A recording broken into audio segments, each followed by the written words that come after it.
Jadi saya nak ambil salah satu daripada buku yang dipanggil sebagai buku surat Dr. Mahathir Mohamad. Tak silap saya, surat ke watikah Dr. Mahathir Mohamad tu. Kan ada sebut berkenaan dengan apa nama ni, kalau tuan-tuan ingat lah. Saya lupa dah buku apa.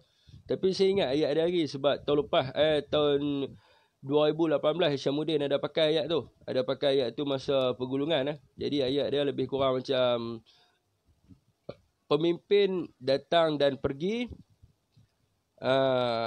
parti adalah tempat perjuangan. Jadi betul ya tuan? Betul ayat tu? Jadi betul ya tuan? Betul tak ayat tu? Kan? Kalau siapa masih ingat lagi lah ayat tu sebab buku tu lama tu. Kan? Apa nama? Pemimpin datang dan pergi pemimpin datang dan pergi parti adalah tempat perjuangan. Kan? Ada tuan-tuan bisa dengar lah ayat tu? Tuan-tuan bisa dengar? Betul tak? Kan saya tersilap. Betul ya? Pemimpin datang dan pergi parti tempat perjuangan. Waalaikumsalam. Saya kasih ha. Kan? Tira lebih happy pun dia pun kata kanyak lagi. Tu pasal dia. Kan? Apa nama ni? Ramai dah antara mereka ramai dah. Mungkin mereka tak kenal kot. Masa PRK mereka duk kena tibai macam tu. Kan? Mereka panggil saya kanyak lah. Mereka kata budak ni masih banyak lagi dia nak kena belajar. Kan? Masih banyak lagi dia nak kena belajar. Apa nama ni? Siapa benda ni? Assalamualaikum sahabat. Mohon share agak-agak YB Menteri kita tahu mesti ada lagi ibu bapa yang tidak sempat untuk mengambil anak-anak mereka yang dihantar di kampung disebabkan kawasan mereka tinggal PKP diperketatkan ketika kerajaan benarkan pulang. Itu boleh boleh kan tuan? Betul ya? Ayat tu betul ya? Jadi ada orang mesti dengar betul. Ni pasal nak pergi ambil anak di kampung ni tak ada masalah apa. Tuan-tuan pergi di balai polis. Isi borang dia. Borang dia duk ada larita. Jadi saya ada borang dia. Isi borang tu. Kan? Tapi dalam masa 24 jam kena patah balik. 24 jam nak lipat balik lah. Kan? Jangan pi duduk merindang. Pi duduk buat ramai boleh. Pi ambil bawa balik. 24 jam ya. Kan? Saya pi 2 tempat dah. 24 jam. Pemimpin silih berganti lah Fik. Pemimpin silih berganti. Parti adalah tempat perjuangan. Betul?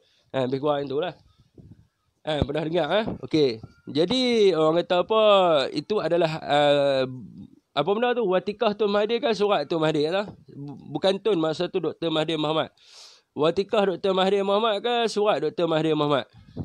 Betul-betul ni saya bisa dengar ni. Betul ayat dia. Pemimpin silih berganti ni. Lalu paku betul-betul. Pemimpin silih berganti, parti adalah tempat perjuangan. Dia ayat dia sebenarnya panjang lagi tu. Kepimpinan bukanlah apa benda tu. Dia ada ayat dia panjang. Siapa ada ayat dia boleh bagi. Siapa ada apa nama orang kata apa ayat dia yang penuh tu boleh bagi. Dia lebih kurang 2 minit kat tu kalau nak baca. Apa nama pemimpin silih berganti. Apa nama kepimpinan bukanlah apa benda tu tapi ada parti adalah tempat perjuangan. Tu saya ingat lebih kurang itulah. Tu yang saya ingat. Okey, jadi tuan-tuan. Waalaikumsalam Pak Jenuan.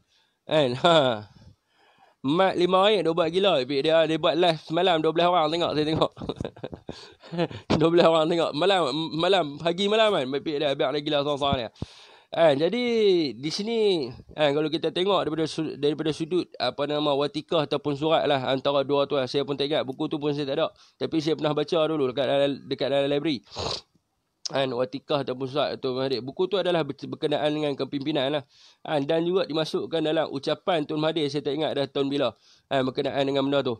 Berkenaan dengan kepimpinan silih berganti. Parti adalah tempat perjuangan. Ni khusus untuk yang ni khusus untuk orang kata apa nama orang PPBM. Orang PPBM. Pemimpin ni tak penting. Pemimpin ni dia akan silih berganti. Pemimpin datang dan pergi. Tapi parti itulah tempat perjuangan yang sebenar. Jadi apakah hala tuju parti? Apakah perjuangan? Perjuangan parti. Perjuangan yang kita perlu fokuskan hari ini adalah untuk menyatu padukan orang Melayu. Ataupun macam yang Tuan pernah bawa sebelum ni adalah Kongres Orang Melayu. Itu yang paling penting sekarang ni. Sebab apa?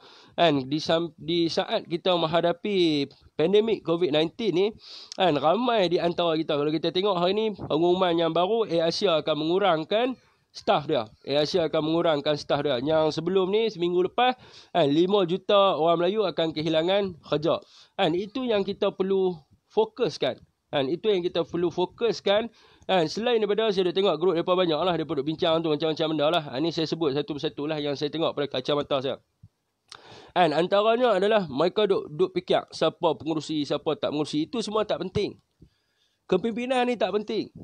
Yang penting, dia penting jugalah, kepimpinan ni penting lah. Tetapi pemimpin ni dia datang dan pergi. Jadi apa yang penting sekarang ni adalah rakyat suka terhadap kerajaan Perikatan Nasional. Rakyat suka dengan pendekatan yang diambil oleh Perikatan Nasional. Tak perlu dah ada usaha-usaha untuk menggulingkan kerajaan yang mana rakyat selesa, yang mana rakyat suka. Apa yang paling penting sekarang ni adalah perjuangan untuk memikirkan tentang masa depan orang Melayu. Perjuangan untuk memikirkan tentang macam mana kaedah untuk kita menyatu padukan orang Melayu. Supaya tidak berlakunya perpecahan. Apabila berlakunya perpecahan di antara kalangan orang Melayu, benda ni disebut, tak silap saya, dalam Dilema Melayu kot. Apabila berlakunya perpecahan di kalangan orang Melayu, akhirnya orang lain akan mengambil kesempatan dan akan menjadi, orang kata menjadi berkuasa disebabkan perpecahan yang berlaku dalam kalangan orang Melayu. Hari ni kita dah nampak cantik dah. Kita dah nampak cantik dah di antara Tan Sri Muhyiddin, Zahid Hamidi dan juga Tun Guru Hadiawang.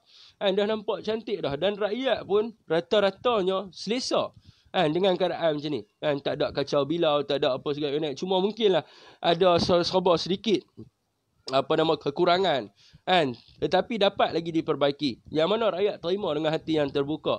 Kalau kita tengok masuk ucapan Perdana Menteri dekat dalam Facebook, rakyat masuk bantai macam bodoh lah, atuk lah, apa segala ni. Tapi hari ni walaupun Perdana Menteri daripada parti yang berbeza, semua orang masuk. View baru ni 14k. Orang masuk, orang cakap Abah, macam mana Abah, sihat kan? Saya pun tak tahu sebab apa orang nak panggil Abah kat dia. Tapi orang suka dengan Abah. Orang suka dengan Abah, orang selesa dengan Abah. Jadi tak perlulah ada usaha-usaha untuk, orang kata untuk nak naikkan seorang pemimpin. Seorang pemimpin, dan akhirnya orang kata mengorbankan segala-galanya. Mengorbankan segala-galanya usaha-usaha yang telah dibuat. Yang keduanya, tuan-tuan, saya tengok dalam grup tu dia pun duk bincang tentang perbezaan di antara MIC dengan DAP. DAP menerima Islam adalah agama negara. Saya tengok, saya dah baca dalam tu, saya rasa nak tergelak agak. Sejak bila DAP menerima Islam agama negara? Tuan-tuan sekarang ni kalau ada telefon dua, tolong pergi dekat Google. Tuan-tuan search dekat situ, Teresa Kok tidak bersetuju Islam adalah agama rasmi. Tuan-tuan bagi link akhbar tu Zat, kot depa dah duk tengok tau ni. Tuan-tuan bagi link akhbar tu Zat, tuan-tuan. Siapa yang ada tolong bagi Zat, tuan-tuan pergi search dekat itu, Teresa Kok tidak bersetuju Islam adalah agama rasmi. Ni bukan lama, ni semasa kerajaan Pakatan Harapan. Siapa ada tolong pergi cari Zat, buat main link akhbar tu, bubuh kat sini, saya nak pin. Nak bagi mereka baca. Ini adalah kenyataan yang dikeluarkan oleh Teresa Kok sendiri. Jadi dia kontradik. Saya duk baca dalam tu, saya kata is kontradik. Hampa sanggup ludah lah. Hampa sanggup ludah. Untuk orang kata hampa sanggup jilat ludah mata-mata untuk nak mengekalkan kuasa ataupun untuk mengekalkan kedudukan. Jadi dia kata kat situ, banyaklah tuan-tuan saya share kat depa tentang freedom religion. Dia berkata, ni yang Ambiga buat. Jadi betul lah, mereka tahu. Sebab ada orang dalam grup tu adalah orang yang berpengaruh. Mereka kata mereka ada dalam grup Tuan Mahathir, saya dah baca lah. Jadi mereka baca tentang tu, mereka tahu tentang Ambiga pergi ke United States of America untuk buat freedom religious. Dekat mana yang kata mereka ni menerima bahawa Islam adalah agama negara? Dekat mana yang dikatakan bahawa mereka ni menerima bahawa Islam adalah agama negara? Tuan-tuan bisa, saya bagi kat dia buku tu. The Challenge of the Freedom Religious. Tu dibuat oleh Ambiga Srevenan. Lepas tu kenyataan yang dikeluarkan oleh Teresa Kwok. Teresa Kwok tidak bersetuju bahawa Islam adalah agama negara. Kan?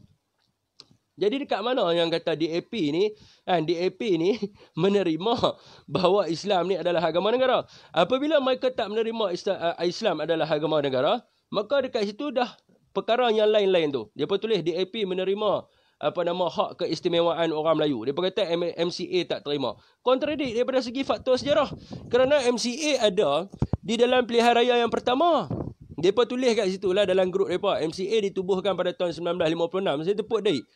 Habis tu kalau MCA ditubuhkan pada tahun 1956, siapa yang bertanding dalam pilihan raya pertama tu? Di dalam hati perikatan. MCA ditubuhkan pada tahun 1948 bersama-sama dengan MIC. Dan juga orang kata apa, membentuk hati perikatan untuk bertanding dalam pilihan raya pada tahun 1952. Dekat mana yang kata MCA tidak menerima bahawa hak keistimewaan orang Melayu? Sedangkan MCA telah wujud sebelum perlembagaan ditulis. Perlembagaan ditulis di bawah Suruhanjaya Reid. Yang tulis perlembagaan ni nama dia Hakim Hamid. Jadi bila Hakim Hamid tulis perlembagaan, laporan perlembagaan yang pertama ini dihantar pada 10 hari bulan Februari tahun 1957. Dihantar kepada Leicester House of London. Jadi saya nak tanya tuan-tuan, sebelum proses Hakim Hamid tulis tu, semasa berlakunya 123 sidang dan juga 83 memorandum yang telah dihantar, awak MCA tak tentang. MCA ada pada waktu tu. Dan lebih baik MCA pergi sokong Malayan Union. Lebih baik MCA duduk dengan Malayan Union sebab mereka boleh dapat kerakyatan jasoli. Tetapi MCA tidak berbuat demikian. Dan MCA pada peringkat awalnya memanglah ada di kalangan mereka yang menyokong Malayan Union untuk kerakyatan jasoli. Tetapi selepas itu mereka bersama dengan perikatan. Mereka menerima tak? Mereka menerima lah. Sebab hak keistimewaan orang Melayu ni, kalau mereka tak terima, macam mana boleh ada dalam perlembagaan?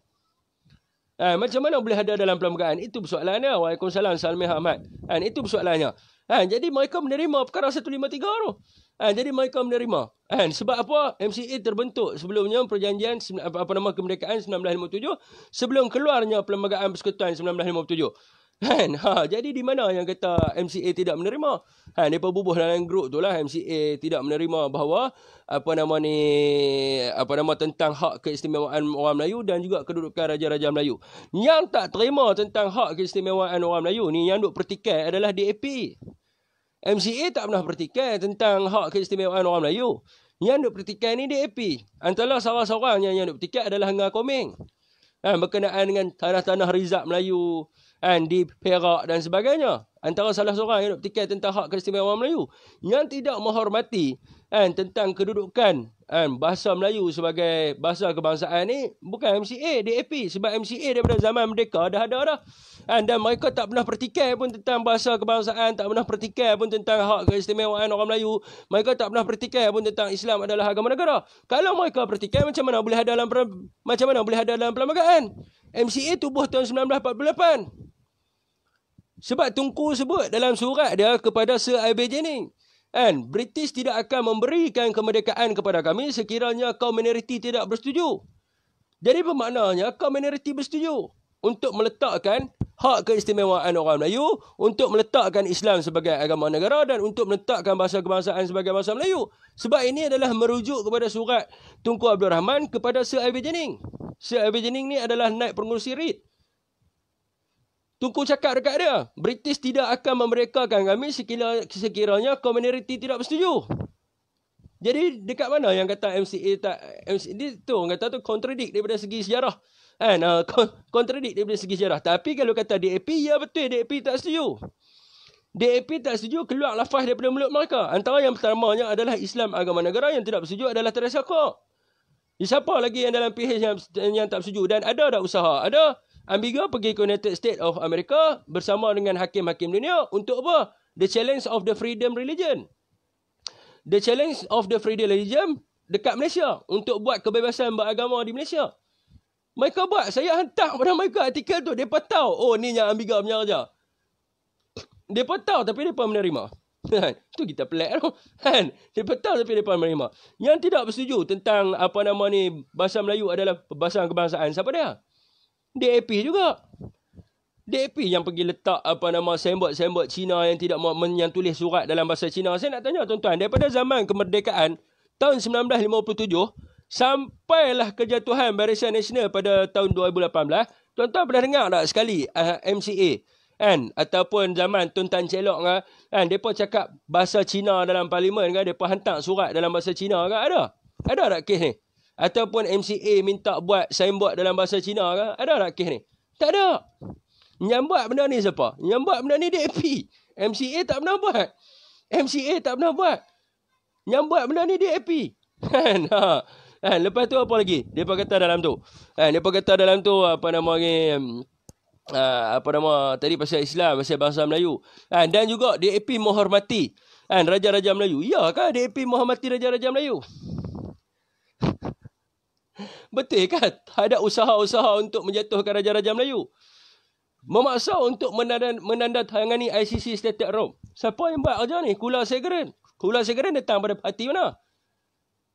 Kula Segeren buat apa? Untuk ratify ICC Stated Rome. Cuba pergi baca Akta Tentera 1976. Apa efek kalau kata kita ratify ICC Stated Rome? Yang di-Pertuan Agong mempunyai kuasa untuk mengerakkan mana-mana batalion ataupun mana-mana unit pasukan angkatan tentera di dalam Malaysia. Jadi kalau mereka sign ICC Stated Rome, mereka nak mengekang kuasa Raja-Raja Melayu dan juga kuasa yang di-Pertuan Agong. Siapa punya dia? Kula Segeren main pada parti mana? Mereka menghormati Raja-Raja Melayu. Yang menghina Raja-Raja Melayu, yang edit gambar Raja-Raja Melayu, yang kata kat Raja-Raja Melayu, siapa dia? Bukan DAP, yang pertikaikan pasal Elon dan sebagainya. Bukan geng Siti Kasim. Pasal Elon Raja-Raja Melayu.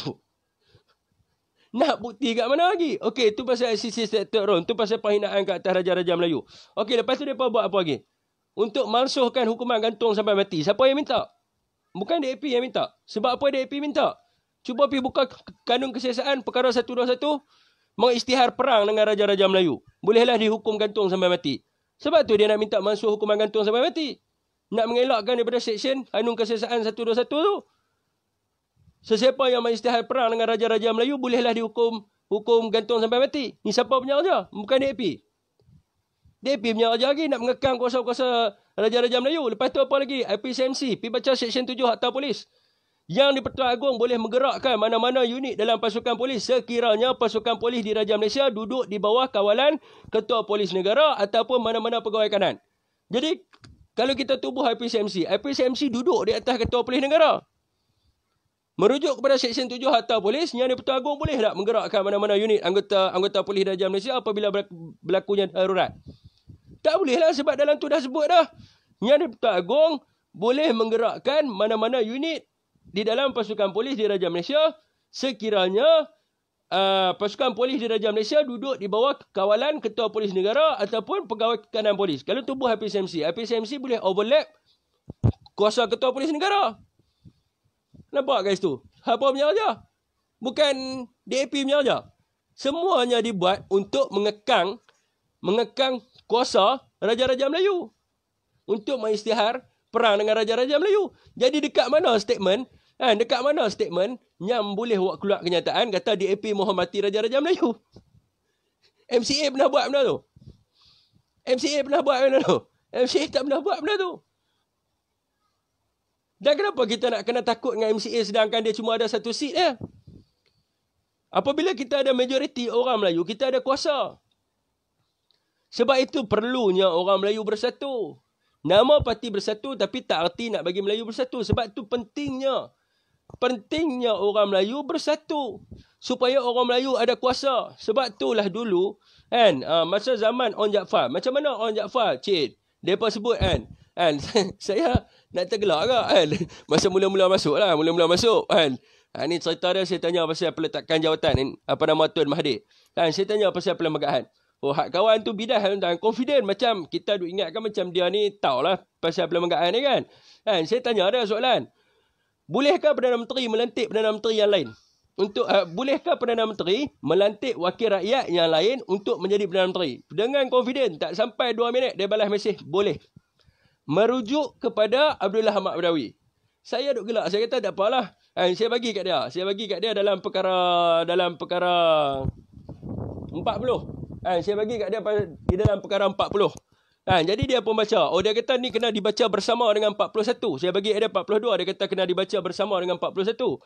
Jadi yang di-Pertuan Agong bertindak atas nasihat.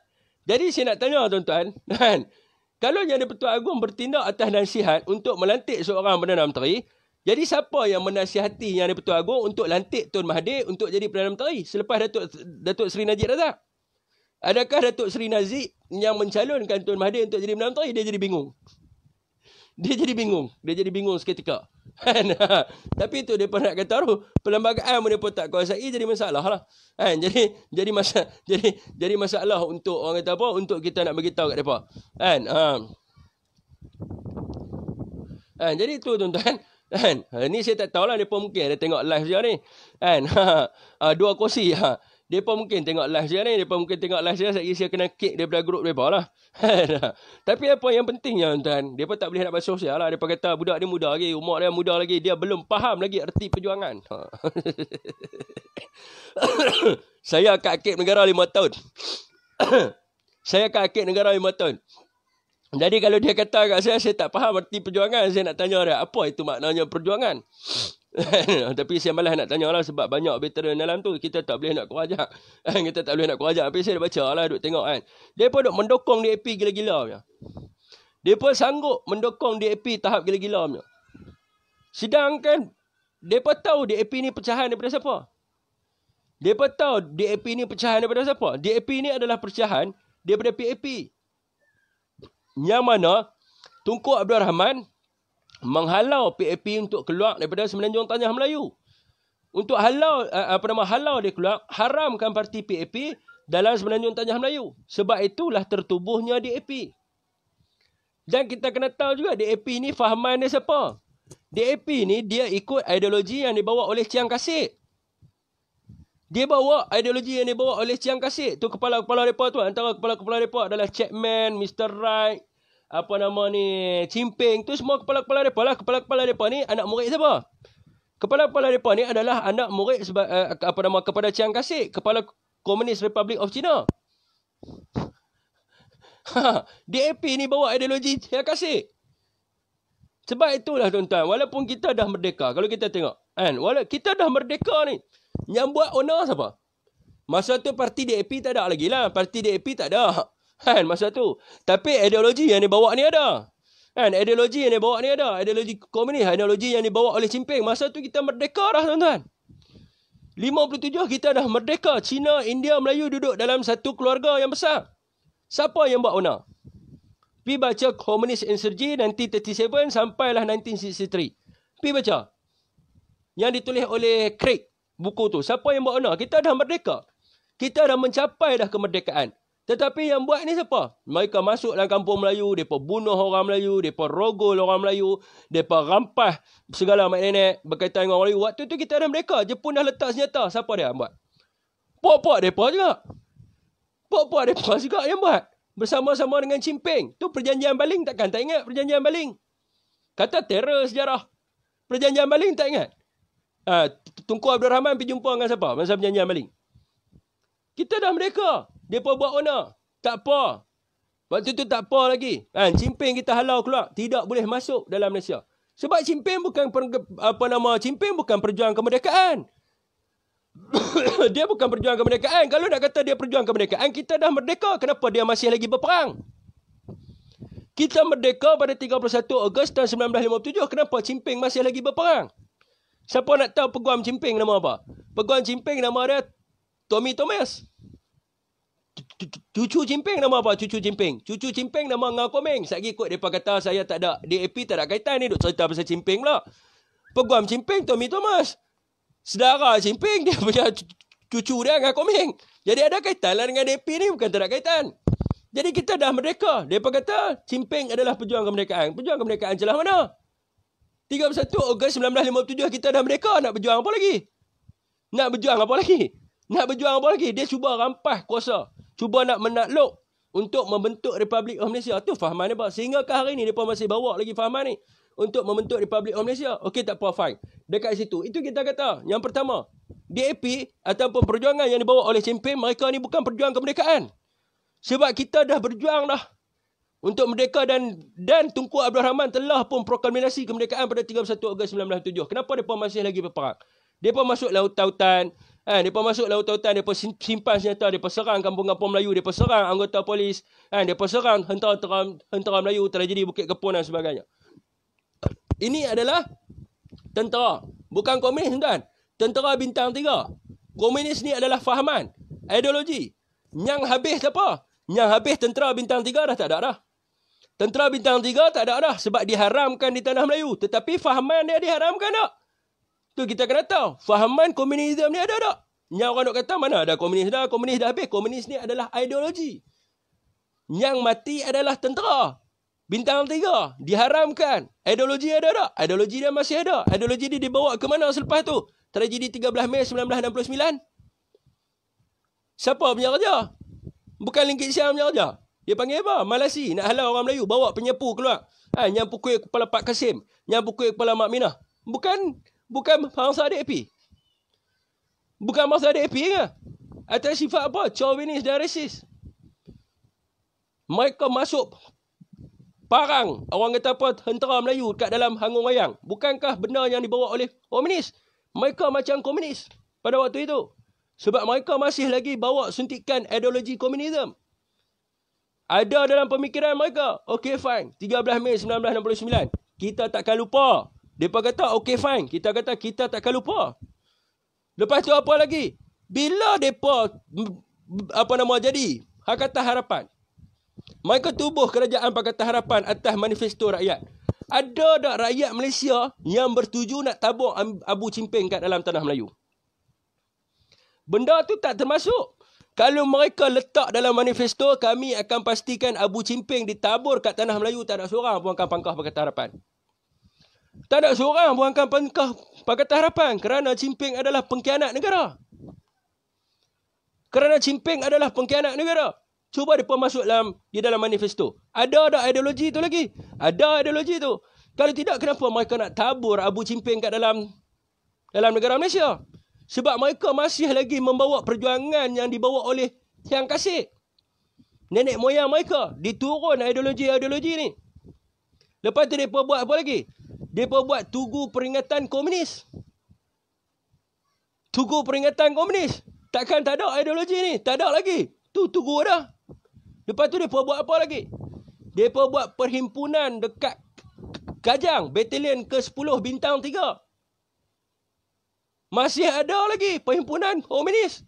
Takkan nak kata DAP ni tak ada fahaman komunis? Buta ke apa? Buta ke apa? Takkan tak nampak? Takkan sanggup jilat kot? Takkan sanggup jilat, sanggup ni kerana kedudukan? Takkan sanggup orang kata apa, jilat nanah kan? Kerana nak pangkat, kerana nak kedudukan? Buta kayu sangat dah. Bukti duk ada jelas depan mata, tapi sengaja buat tak nampak ni. Lepas tu dia nak ajak saya pula. Dia nak kata, kita kena ajak. Dia ni masih muda. Dia belum faham arti perjuangan. Tak payah. Kalau orang macam hang nak ajak aku perjuangan, aku kata hang pergi jauh-jauh. Sebab apa? Kalau hang tahu apa itu arti perjuangan, begitu susahnya nenek moyang nak dapatkan kemerdekaan, tiba-tiba kita dah dapatkan kemerdekaan. Hang tahu dah kemerdekaan ni apa? Kemerdekaan ni kita bina bukan pada kurun ke-19. Kita berjuang daripada kurun ke-15. Di atas robohan Kota Melaka kita membina jiwa merdeka. Saya quote daripada Dr. Burhanuddin Ailmi. Jatuhnya Empire Melaka, kita dah start berjuang dah. Menentang Portugis, menentang Belanda, menentang British, menentang dan akhir sekali menentang Jepun. Untuk dapatkan kemerdekaan. Sepanjang perjuangan tu, apa yang ada? Kematian. Darah bercucuran, air mata yang berguguran. Itulah maknanya perjuangan kemerdekaan. Lepas kita dah merdeka, kita dah sujud syukur. Orang Melayu dah bergadai segala-galanya untuk mendapatkan kemerdekaan.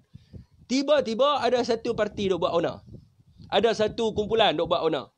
Masuk kampung bunuh orang Melayu pasal ini. Kalau dia nak ajak saya apa tu arti perjuangan, saya kata kalau hang dapat tendang DAP keluar daripada hidup mai ajak aku lah perjuangan. Sebab kalau hang nak ajak aku perjuangan, kita bersama-sama dengan DAP membentuk negara bangsa, saya kata nah. Kepala toya saya tak. Kalau nak abang kat saya, Saya nak didik Syafiq erti perjuangan. Jomlah kita bersama DAP untuk membentuk negara bangsa. Saya kata hampir jahanam, hampir main jauh-jauh. Aku sanggup mati daripada aku sujud kat DAP. Betul? Aku sanggup mati daripada aku sujud kat DAP. Sebab ni adalah maruah nenek moyangku. Ni adalah maruah nenek moyangku. Aku sanggup kena potong leher daripada pi pangkah parti DAP. Betul je. Aku sanggup kena bom satu keluarga. Aku kena bom daripada aku pi pangkah parti DAP. Itu perjuanganku. Sebab ni maruah nenek moyangku. Maruah nenek moyang. Maruah bangsa Melayu. Yang telah diherdik, dihina, dipijak, orang kata apa, dirogol, dibunuh dan sebagainya oleh bangsa mereka. Satu ketika dahulu. Jangan harap. Kan? Pakatan Harapan hayati nilai-nilai perjuangan kemerdekaan. Kini DAP bersongkongkong dengan DAP membunuh perpaduan tanah air. Sri Kumar Bibi, ni abang kita. Kan? MIC. Tak ada masalah apa. Dia nak cerita kat kita pasal MIC, MCA. Bang, saya buat kajian tentang Suruhanjaya Arit. Takkan saya tak tahu tentang MCA dengan MIC. Dia kata kat kita tu, MCA dengan MIC tidak pernah bersetuju tentang hak keistimewaan negara. Saya nak tanya dia, bila MIC tubuh? Bila? Siapa penubuh MIC? John Elias TV tubuh MIC tahun 1948. Apa nama Tun Tan Cik Lok tubuh MCA tahun 1948. Ada lagi tak perlembagaan pada waktu tu? Mana ada? Perjanjian Persekutuan Tanah Melayu ya 1948. Dengan King George, ada tak perlembagaan? Ada tak perlembagaan? Tak ada. Tapi macam mana boleh ada hak keistimewaan orang Melayu dekat dalam perlembagaan? Hak tu kita jangan depa pun cirik apa nak jawab. Puas duk selak buku tu nak kena. Takkan boleh jawabnya. Kan? Maruah martabat perlu dijaga generasi hari ini demi generasi akan datang. Kan? Kalau DAP bagi 1 juta pun aku takkan ambil fee. Oi, dah betul. Takkan ya, sebab ni maruah nenek moyang kita. Maruah nenek moyang tidak boleh dibeli dengan wang ringgit. Maruah nenek moyang tidak boleh dibeli dengan jawatan dan juga kedudukan. Kalau orang Melayu ada prinsip ni, insya-Allah orang Melayu akan bersatu. Apa yang penting hari ini adalah orang Melayu bersatu. Itu saja. Tak perlu ada konflik-konflik nak letakkan siapa ni, nak cuba ludah apa nama Ayat Liot, nak suruh kita bersekongkong dengan DAP, nak hajak kita pula apa itu arti perjuangan bersama dengan DAP. Saya nak termuntah entah dengar. Saya nak termuntah dengar. Han nak ajak aku duduk lakip negara 50 tahun aku baca tentang DAP ni. Han nak suruh aku, nak ajak aku arti perjuangan bersama-sama dengan DAP. Sorry. Saya cakap terang, sorry. Ramai orang ajak saya tukar parti, kata lompatlah Fik daripada UMNO masuk PPBM. Saya kata selagi PPBM dengan DAP, mati hidup balik pun aku takkan tinggal. Dan jangan harap aku akan tinggal UMNO. Kerana apa? Bukan aku masuk dalam UMNO kerana aku nak jawatan. Aku masuk dalam UMNO kerana the soul of Malay. Kerana perjuangan yang dibawa oleh Onn Jaafar. Sebab tu aku duduk dalam UMNO. Bukan aku duduk UMNO dalam tim Sakawanu, tim kawan ni, tim kawan ni. No. Aku duduk dalam UMNO disebabkan perjuangan Onn Jaafar, the soul of Malay 1936. 1946. Tu je.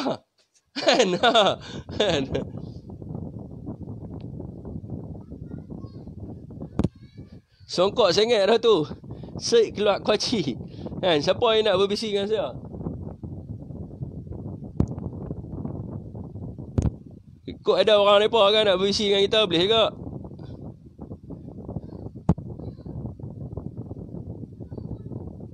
Sembang Ayub Kowe.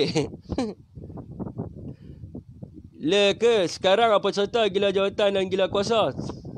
Saya tak ada apa jawatan dalam UMNO. Kan? Baik tajuk malam ni. Siapa yang nak berbisik dengan saya boleh? Share dalam grup mereka. Saya nak tengok. Mesti saya kena kick keluar lagi. Sebab saya share dalam grup dia, saya buat live nak bagi dia dengar. Kan? TM kat Abu Cimping. Tak boleh buat apa sebenarnya. Abu lebih bahaya dari dia. Cimping seorang saja, tapi semangat Abu dia ada banyak. Contoh orang yang ikut ideologinya. Ni apa dia orang ni? Ideologi. Kan? Betul. Abu tu adalah satu dia panggil sebagai semangat. Bila dah mereka dah berjaya untuk buat masuk Abu dia, maka di situ dah purtik dah semangat untuk mereka bangunkan balik ideologi komunisme. Kalau kita berjaya bawa balik Abu Cimping, kita mestilah di atas abu yang tertaburnya di atas tanah Melayu ni, mestilah kita membawa perjuangan-perjuangan yang dibawa oleh mendiang Cimping. Confirmnya ada. Confirm. Sebab apa daripada berjaya tabur abu dah? Sebab tu ada perhimpunan komunis untuk membawa perjuangan-perjuangan ni kembali balik. Itu yang kita kena ingat.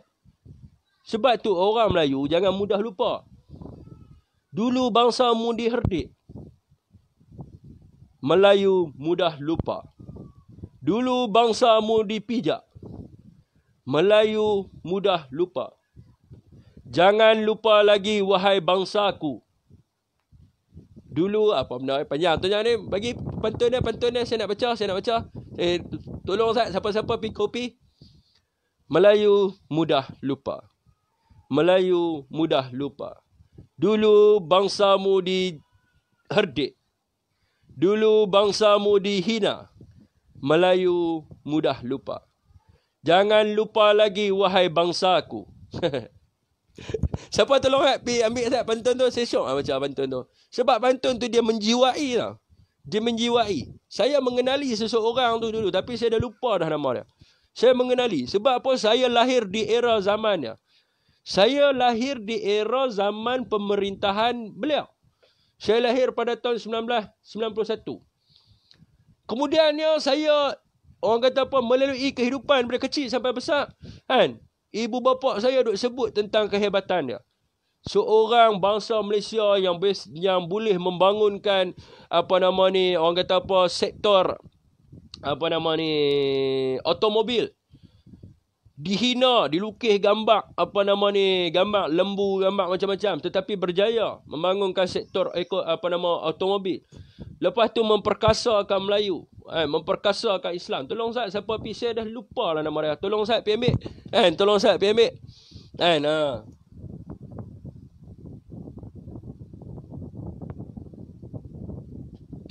Ni. Ada dah. Saya nak baca banyak. Melayu mudah lupa. Melayu mudah lupa. Melayu mudah lupa. Dulu bangsanya dipijak. Melayu mudah lupa. Dulu bangsanya retak. Melayu mudah lupa. Dulu bangsanya teriak. Melayu mudah lupa. Dulu bangsanya haprak. Melayu mudah lupa. Dulu bangsanya kelas kedua. Melayu mudah lupa. Dulu bangsanya hina. Melayu mudah lupa. Dulu bangsanya sengketa.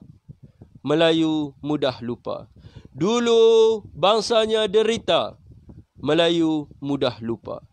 Dulu bangsanya kerdil. Melayu mudah lupa.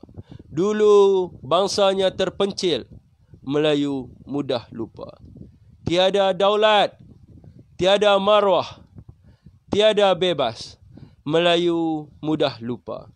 Melayu mudah lupa. Melayu mudah lupa. Sejarah bangsanya yang lena. Tanah lahirnya yang merekah berdarah. Ingatlah, ingatlah, ingatlah, wahai bangsaku, jangan mudah lupa lagi kerana perjuanganmu belum selesai. Ayat.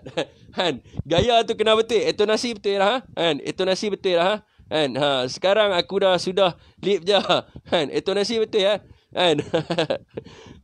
Ni Kak Amelia minum bagi ya. Jadi saya bagi kepada orang bersatu untuk baca benda ni. Untuk baca benda ni.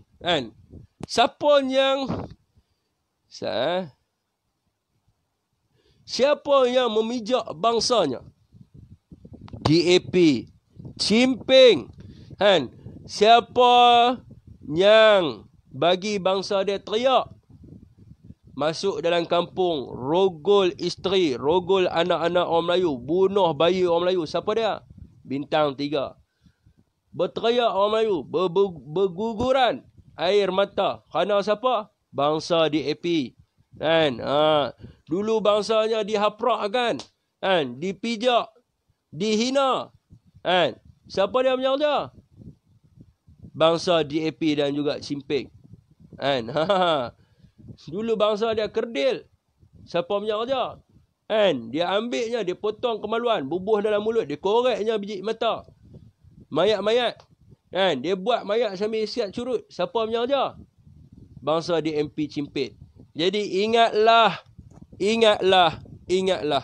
Wahai ahli Bersatu. Jangan lupa lagi. Kan? Jadi intonasi betul ya. Intonasi suara semua sama. Supaya mereka sedap siapa yang bercakap benda ni dulu. Kan? Faktor usia. Lepas tu negarawan ulung. Mana ada pihak yang berani kata dia nyanyuk. Kalau duduk di kampung tak ada jawatan apa-apa. Orang kata nyanyuk dah. Tapi sebab ada gelaran dan kaya, siapa berani kata. Kan? Saya tak tahu pada siapa-siapa. Saya daripada saman saya. Kan? Saya cuma bagi tahu. Kan? Siapa yang nak berbisi? Mungkin ada di antara mereka yang berminat untuk berbisi dengan saya. Kan? Lah terbaik dah. Zaman lah ada 2-3 orang Melayu sanggup jadi baru ada AP. Kan? Mungkin ada mereka nak nyatakan hujah. Kenapa perlu kita sokong DAP? Kan? Bersatulah Melayu. Kan? Datuk kan ni?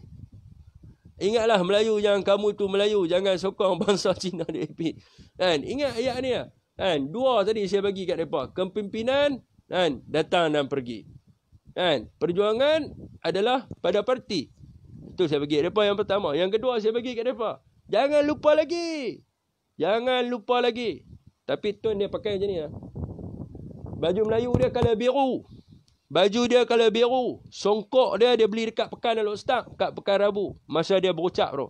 Dia kata, jangan lupa lagi wahai bangsaku.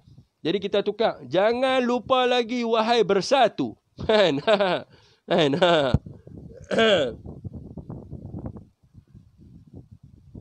Bangsa tu talam dua muka. Di sebalik DAP, di sebalik lagi MCA. Apa beza BN dengan Bersatu? Kan? Itu saya kata tadi. Kena faham kemerdekaan. Kalau MCA ni menentang sebagaimana yang mereka kata tu, saya nak tanya kepada tuan-tuan. Tuan-tuan tahu tak bila MCA ni tubuh? Ni, perlembagaan ni bila ada ni perlembagaan ni? Perlembagaan ni bila dikarang? Siapa yang karang perlembagaan ni? Yang karang perlembagaan ni nama dia Hakim Hamid, seorang hakim daripada Pakistan. Laporan pertama perlembagaan keluar pada 10 hari bulan Februari tahun 1957. Saya nak tanya, MCA dengan MIC tubuh tahun bila? Founder of MIC, John Elias TV. Founder of NCA, Tun Tan Cek Lok. Pergi tengok dalam sejarah tubuh bila? Dan mereka berjaya dalam pilihan raya yang pertama. Pada PRU yang pertama tahun 1952. Mengalahkan Malay Union. Dan kemudiannya pergi ke London berjumpa dengan Lord Lennox Box untuk membentuk kerajaan persekutuan yang merdeka. Kemudiannya tertubuhnya Suruhanjaya RIT. Di dalam Suruhanjaya RIT lah terbentuknya perlembagaan ni. Lord RIT, Sir Iber Jennings dan ada lagi 5 orang ahli jawatan kuasa dalam RIT. Semasa Suruhanjaya RIT ni nak buat perlembagaan ni telah ada 123 sidang dan juga 83 referendum yang telah dihantar kepada Suruhanjaya ni untuk membuat perlembagaan.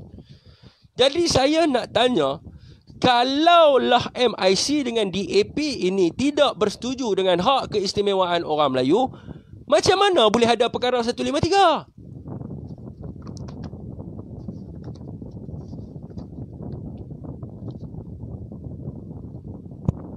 Macam mana boleh ada perkara 153?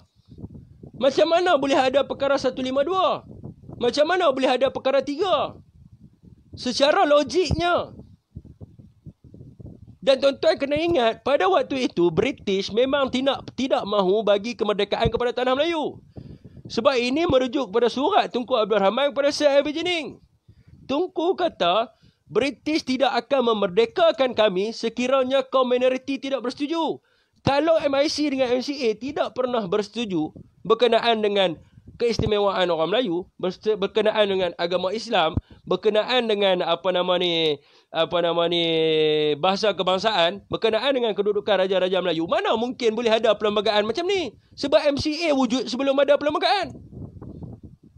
Pasti mereka akan menentang. Di mana logiknya? Sebab tu saya tanya, di mana logiknya? Kita nak cerita tentang faktor sejarah, di mana logiknya? Kalau MCA menentang, macam mana boleh ada?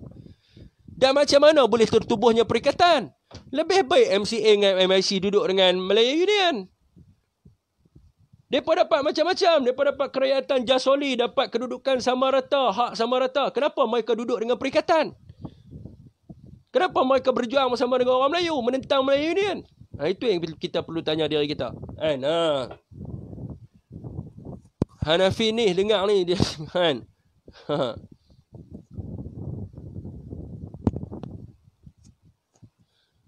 Orang senang nak manipulasikan. Semua orang cuba untuk manipulasikan. Sebab apa? Tuan-tuan tak tahu kedudukan ni. Siapa yang tahu? Okey, nak tubuh Kerajaan Persekutuan Tanah Melayu. Dia melibatkan siapa? Melibatkan Suruhanjaya RID. Nak tubuh Malaysia. Dia melibatkan siapa? Melibatkan Suruhanjaya Kobot. Jadi bila kita tak tahu pasal benda ni, ni yang senang mereka duk manipulasi. Mereka kata MIC tak bersetuju tu, MIC tak bersetuju ni. Kalau betul MIC tak setuju, saya nak tanya tuan-tuan, konflik ni bermula bila? Cina ni baru ke ada dalam Tanah Melayu? Cina ada baru ke dalam Tanah Melayu? Cina ada dekat Tanah Melayu pada kurun ke-14. Cina dah masuk tu daripada zaman dinasti Ming. Dah ada dah kat Tanah Melayu daripada kurun ke-14. Tapi tak samalah macam DAP ni. Ada tak konflik tentang tidak bersetuju tentang Raja Melayu? Ada tak konflik tak ni? Kalau tidak, macam mana boleh ada perlembagaan? Ini yang kata masalah kalau kita tak faham tu. Bila kita tak faham, kita ada termakanlah dengan fitnah. Dan secara logiknya, tuan-tuan, secara logiknya, dulu Barisan Nasional berapa lama diterajui majoritinya orang Melayu. Ada tak timbul konflik tentang signboard? Ada tak timbul konflik tu? Ni, nak tanya yang tubuhkan Jabatan Kemajuan Islam Malaysia, JAKIM, siapa dia? Itulah yang awak keluar tu. Jangan lupa lagi. Tuan-tuan pergi baca buku Dr. Dayana Hamid Shah. Kalau MCA menentang, kalau MIC menentang, macam mana Tun boleh? Tun tak boleh. Saya tidak dibenarkan menyebut nama. Macam mana kawan kita, sahabat kita boleh tubuh JAKIM? Macam mana boleh memperkasakan perkara 1211A kalau MIC menentang, kalau MCA menentang? Sedangkan dia adalah pemimpin tertinggi UMNO pada waktu itu. Pergi baca buku yang ditulis oleh Dr. Dayana Hamid Shah. Dia salah seorang yang Perdana Menterinya mengiktiraf Malaysia sebagai negara Islam. Waktu dia iktiraf Malaysia sebagai negara Islam tu, dia duduk dalam parti mana? Dia duduk dalam parti mana? Bukan dia duduk dalam Barisan Nasional. Bukan dalam Barisan Nasional ni ada MIC dengan MCA. Macam mana MIC dengan MCA boleh bersetuju? Sebab kuasa majoriti orang Melayu. Tapi apa yang berlaku di Pakatan Harapan adalah hanya 40% sahaja orang Melayu. 60% adalah bukan orang Melayu. Siapa yang sebut benda ni? Lead. Datuk Seri sebut lead. Saya tak tahu. Lead kan tak tahu. Lead tu lambat. Lead tu lampu LED tu. LED. Tak tahu, dia banyak boleh. Dia yang sebut. Dia kata yang Di-Pertuan Agong tidak confident. Disebabkan 60% adalah kepimpinan daripada DAP. Bukan orang Melayu.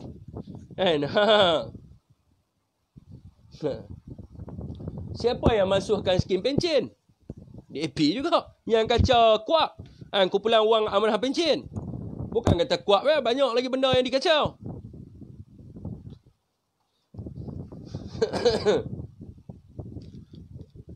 Apa yang penting bagi kita hari ini adalah orang Melayu bersatu. Itu saja. Apabila orang Melayu bersatu, kita dapat majoriti. Sepatutnya kita ni, rakyat Malaysia ni 27 juta ataupun majoriti rakyat Malaysia adalah orang Melayu. Sepatutnya yang ada kat parlimen tu majoriti orang Melayu, bukannya majoriti kaum minoriti. Barulah boleh menjaga kepentingan bagi kaum majoriti. Ni tak ada. Ni dekat parlimen nak suruh minoriti lebih ramai daripada majoriti. Tak ke gila macam saja.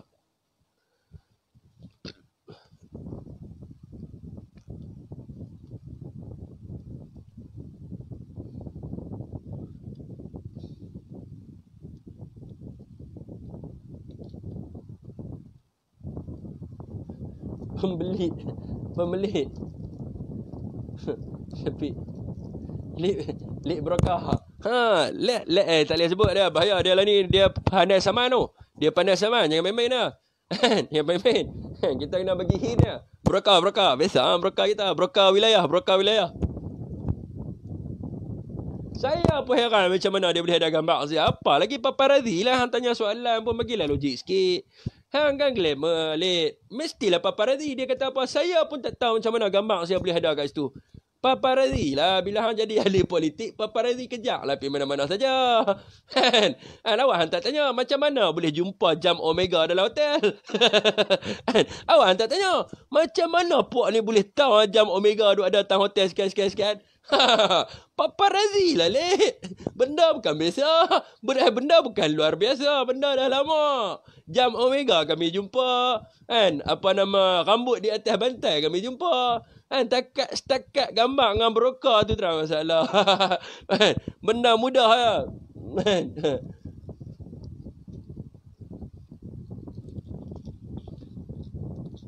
Orang Melayu pandai cakap macam payahlah cakap. Pergi buka Malaysia kini. Tengok gambar saya. Banyak gambar saya. Mereka dulu. Kerajaan Pakatan Harapan cukup suka dengan gambar saya. Mereka naik. Ni budak yang tak ada civic. Saya turun kempen. Mereka kata budak ni tak ada civic. Tak ada benda lain yang nak bagi. Tolonglah bagi benda hak boleh patahkan hujah. Dia kata apa? Tolong bagi didikan civic kepada budak ni supaya tahu menghormati orang lain. Tak ada nak boleh patah. Siapa ada link YouTube tu? Mereka sanggup buat press statement tu. Di rantau. Mereka sanggup buat press statement di rantau untuk menghuraikan. Mereka kata apa? Budak ni tak ada civic. Tuan-tuan bayangkan daripada 20 orang, saya kempen sampai tinggal 2 orang puak tu. Sampai tinggal 2 orang je yang sanggup tahan telinga. Itu pun yang 2 orang tu duk ajak tumbuk dah. Maya. Lain kali mereka buat press. Mereka kata budak hak duk ada seberang sana. Tak ada nilai moral dan civic. Ada masuk YouTube Malaysia kini. Siapa ada link tu tolong bagi saya tengok. Memang lawak gila memang.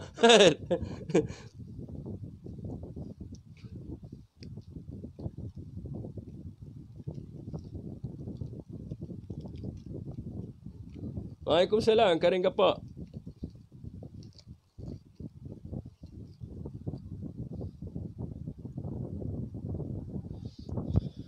Waalaikumsalam kepada sesiapa yang memberi salam.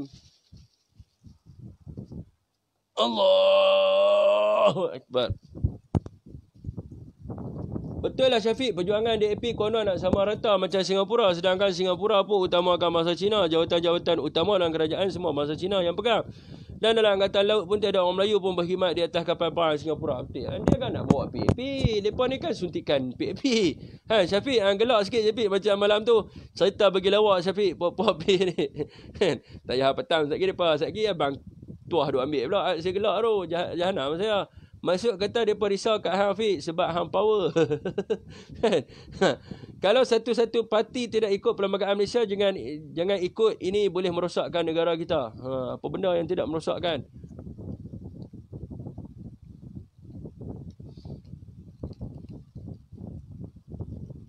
Waalaikumsalam.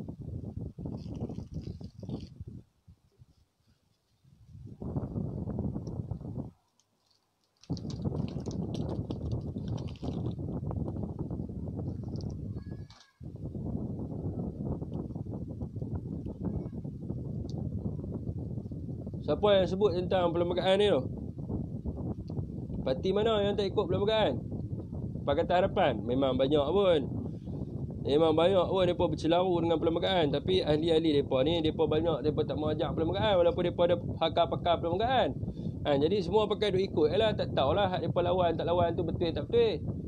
Tapi hak kuat lawan, hak kuat deny perlembagaan ni Pakatan Harapan lah.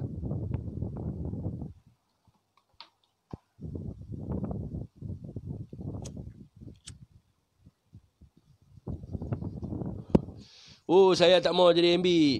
Saya kalau takat jadi penyelidik, okey sebab saya minat menyelidik. Jadi kalau saya jadi YB, saya nak baca susah kan. Saya nak kena tolong sana, saya nak kena tolong sini, nak kena tolong sana, nak tolong sini. Macam mana saya nak bercakap dengan tuan-tuan? Macam mana saya nak baca? Minat saya baca. Saya nak kena baca ni, busy ni, YB ni, jalan bocor je. Ni bukan ajar saya lah. Ajar saya nak baca tentang sejarah, nak baca tentang perjuangan, nak bagi suntik perjuangan. Ni YB ni, apa nama kawasan saya ni, apa nama ni. Susah ha. Susah. Saya minat membaca dan minat mencerna, memberi idea.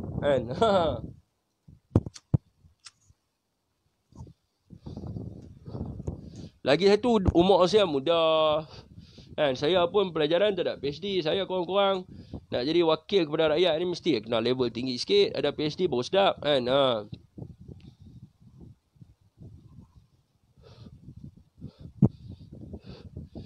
Batalkan ROSDAP, wujudkan balik Akta ISA. Bukan batalkan saja ROSDAP, lucutkan kerakyatan mereka. Lucutkan kerakyatan bagi mereka yang tidak taat kepada persekutuan. Tunku pernah ambil dulu.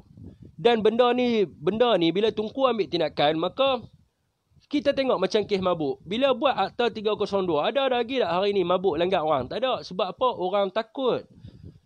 Sebab undang-undang ni mengajak seseorang disiplin dan takut kepada peraturan-peraturan negara.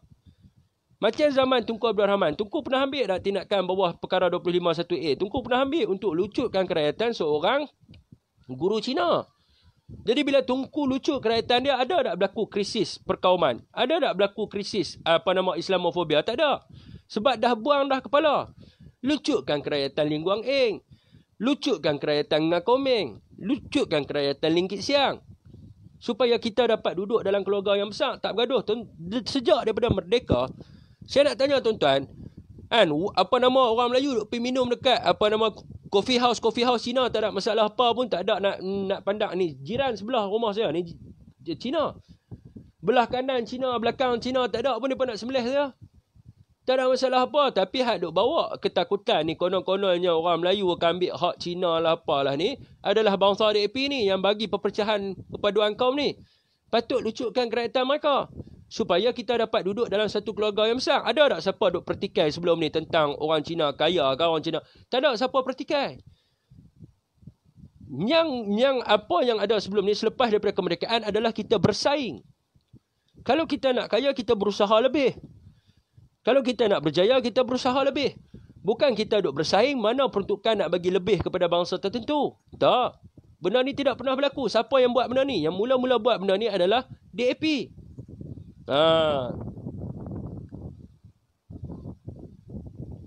Dan mereka ni telah pun, yang mana tabur Abu Cimping ni semua kena lucut kerakyatan sebab Cimping diiktiraf sebagai pengkhianat negara. Jadi mereka ni bersekongkol dengan pengkhianat negara, merujuk kepada perlembagaan sendiri. Mesti kena lucut kerakyatan. Tapi saya heran, kerajaan ada ni buat apa? Kesian, sedih, takut. Lucutlah kerakyatan. Nak goyang apa? Ada kuasa kat tangan. Lucut kerakyatan. Peruntukan ada tak? Peruntukan ada. Orang nak saman kat mahkamah pun tak boleh. Peruntukan ada di dalam perlembagaan. Jadi duk jadi kuda kayu siapa? Lucut kerakyatan.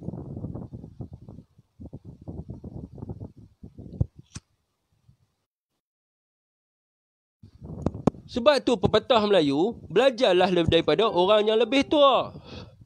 Kalau Tunku Abdul Rahman pernah ambil tindakan ni, sebab apa Tunku buat benda ni? Sebab untuk mengawal hasutan kebencian perkauman dan juga untuk mengawal kedudukan hak keistimewaan orang Melayu dan juga hidup dalam satu keluarga yang besar. Dalam kaum yang majmuk dalam negara Malaysia, Tunku buat benda tu. Sebab tu pepatah Melayu, yang muda menghormati yang lebih tua, yang muda belajar daripada yang lebih tua. Tetapi hari ini terbalik. Hak muda nak jadi hebat. Oh, kami hidup dalam zaman digital dan sebagainya. Padahal yang hang pakai laptop tu, awak, Bill Gates tu umur sebaya hang lah. Buat Bill Gates tu bukan orang tua. Habis tu hang boleh buat macam dia. Hang boleh buat macam Bill Gates buat. Microsoft 10, Windows 10, Microsoft Office boleh buat. Kalau tak boleh buat, tu hang tahu tak siapa yang buat Microsoft tu? Yang buat Microsoft tu orang tua, nama dia Bill Gates. Sama juga duk pakai iPhone. Duk bangga zaman kami ni muda, digital segala macam, big data pelancar mau cukup. Kan? Tapi hang buat iPhone tu siapa? Yang buat iPhone tu adalah orang tua. Yang buat duk bangga zaman kami ni mana pakai handphone lekeh-lekeh ni, kami pakai iPhone 10 pak cik. Kami pakai, cuba pak cik bertanya kat dia, ni buat iPhone tu siapa dia? Bukan orang tua. Idea ni mai daripada siapa? Mendiang Steve Jobs. Steve Jobs ni umur dia berapa? Awak umur dia 20-an kah? Dia bukan orang tua. Orang tua juga yang buat. Tapi orang muda lah ni duk sembang lebih yang orang kata. Sembang cendol. Kalau orang Kedah panggil sembang cendol lah. Kan? Dia duk pakai apa benda hak orang tua buat juga. Dia duk type hari ni dalam Microsoft Office. Awak hak buat Microsoft Office tu siapa dia? Bukan orang tua. Hak buat Photoshop tu bukan orang tua. Hak buat After Effects tu bukan orang tua. Hak buat Illustrator tu bukan orang tua. Semua orang tua yang buat. Tapi dia duk sembang cendol lebih lah. Kan?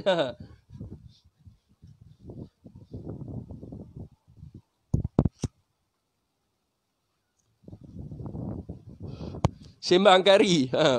Sembang kari lebih. Anak muda zaman lah ni dia sembang kari lebih. Konon digital ekonomi. Suruh dia buat iPhone sebiji boleh tahu.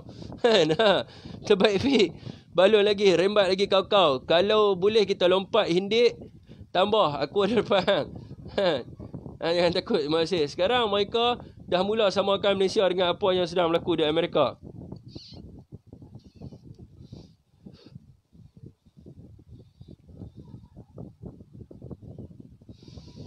DAP ni serap ideologi komunis sebab dia kalah dalam pertempuran. Sekarang dia cuba dalam politik pula nak hapuskan kuasa orang Melayu. Memang standard. Dia kalah dalam pertempuran apa? Cuba tanya mereka. DAP ni bertempur, apa nama bintang 3 ni bertempur untuk apa? Berjuang kemerdekaan. Habis kita merdeka tahun bila? Kita merdeka tahun bila? Betul-betul Fik. Sembang anak muda ni lebih sembang cendol betul. Siapa belajar computer science ni tahulah hak duk buat apa nama coding ni semua orang tua. Semua orang tua. Semua orang tua. Hak kita duk pakai lah ni telefon hak boleh duk buat live ni pun orang tua juga. Orang tua juga. Kalau tak ada orang yang tua, takkan ada generasi. Takkan ada generasi yang intelektual. Sebab itulah pepatah Melayu ni dia cukup halus. Orang Melayu belajar orang muda belajar pada orang yang lebih tua. Belajar pedoman orang tua. Tapi janganlah mengikut orang tua hak yang dah herat. Tu jadi masalah tu. Kita ambil pendirian dia.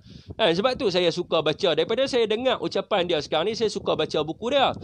Dilema Melayu, buku apa nama ni, surat warkah ke apa benda tu, surat ataupun warkah Mahathir Mohamad. Tu saya suka baca buku-bukunya old tu. Supaya bagi peringatan.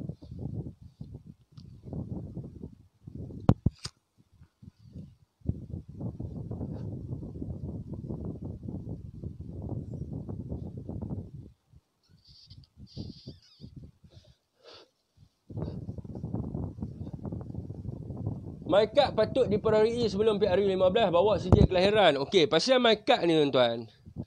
Kalau kita renew MyCard, orang hak dah dapat MyCard ni tetap akan dapat juga MyCard.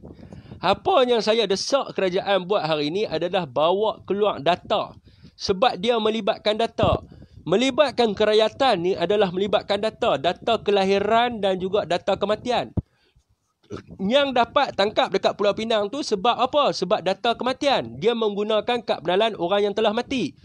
Kalau kita renew MyCard, orang yang dapat MyCard tu tetap akan dapat renew MyCard yang baru. Myanmar yang dapat MyCard akan dapat MyCard yang baru. Nepal yang dapat MyCard akan dapat MyCard yang baru. Apa yang kita nak hari ni adalah data kelahiran. Okey, dia lahir tahun bila? Dia lahir tahun 1991. Dia mesti dapat MyCard pada tahun 2000. Dia dapat MyKit tahun 2008. Dia akan dapat MyCard. Dia lahir tahun 1991. Ni contoh lah tuan-tuan. Contoh 91 tak ada MyKit lagi. Tahun 91 dia akan dapat MyKit. Bila dia akan dapat MyCard? Dia akan dapat MyCard tahun 2008. Jadi kita dah tahu dah berapa ramai yang lahir pada tahun 1991. Sebagai contohnya, kalau orang yang lahir pada tahun 1991 ni 1 juta orang. Yang dapat MyCard pada tahun 2008 adalah 15 juta orang. Tak ke pelik tuan-tuan? Tak ke pelik? Yang lahir tahun 1991 adalah 1 juta. Yang dapat MyCard tahun 2009 adalah 15 juta. Hak tu yang kita kena tengok. Kan? Mai mana lagi 14 juta ni? Takkan warga asing 14 juta dapat MyCard? Itu yang kita kena tengok, data kelahiran dan juga data kematian. Sebab tu yang dapat tangkap di Pulau Pinang tu adalah melibatkan data kematian. Sebab tu bila orang duk berjuang so tukar MyCard baru, saya kata tak guna. Sekarang ni keluarkan data. Sebab populasi peningkatan rakyat Malaysia adalah 0.5%. indeks daripada tahun 1980 sehingga tahun 2018. Jadi kita belum ada populasi yang baru. Populasi rakyat Malaysia pada tahun 2018 adalah 34 juta orang. Hari ini tahun 2020 masih lagi 34 juta orang. Takkan tak ada penambahan, takkan tak ada yang beranak, takkan tak ada yang bersalin. Berapa penambahan populasi rakyat Malaysia? Kalau contoh yang dapat kad mendalam pada tahun 2020 ni adalah 15 juta orang. Kita patah balik berapa pada kelahiran pada tahun-tahun sekian ni, berapa ramai yang patut dapat kad mendalam pada tahun 2020. Jadi kalau dia lebih daripada data kelahiran, kita mesti jadi timbul kat situ keraguan mudahasabah ataupun dipanggil sebagai reasonable doubt.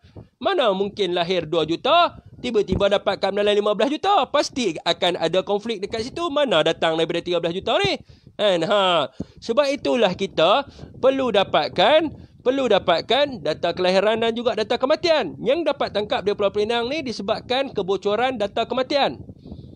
Dia menggunakan kad mendalam orang yang telah mati.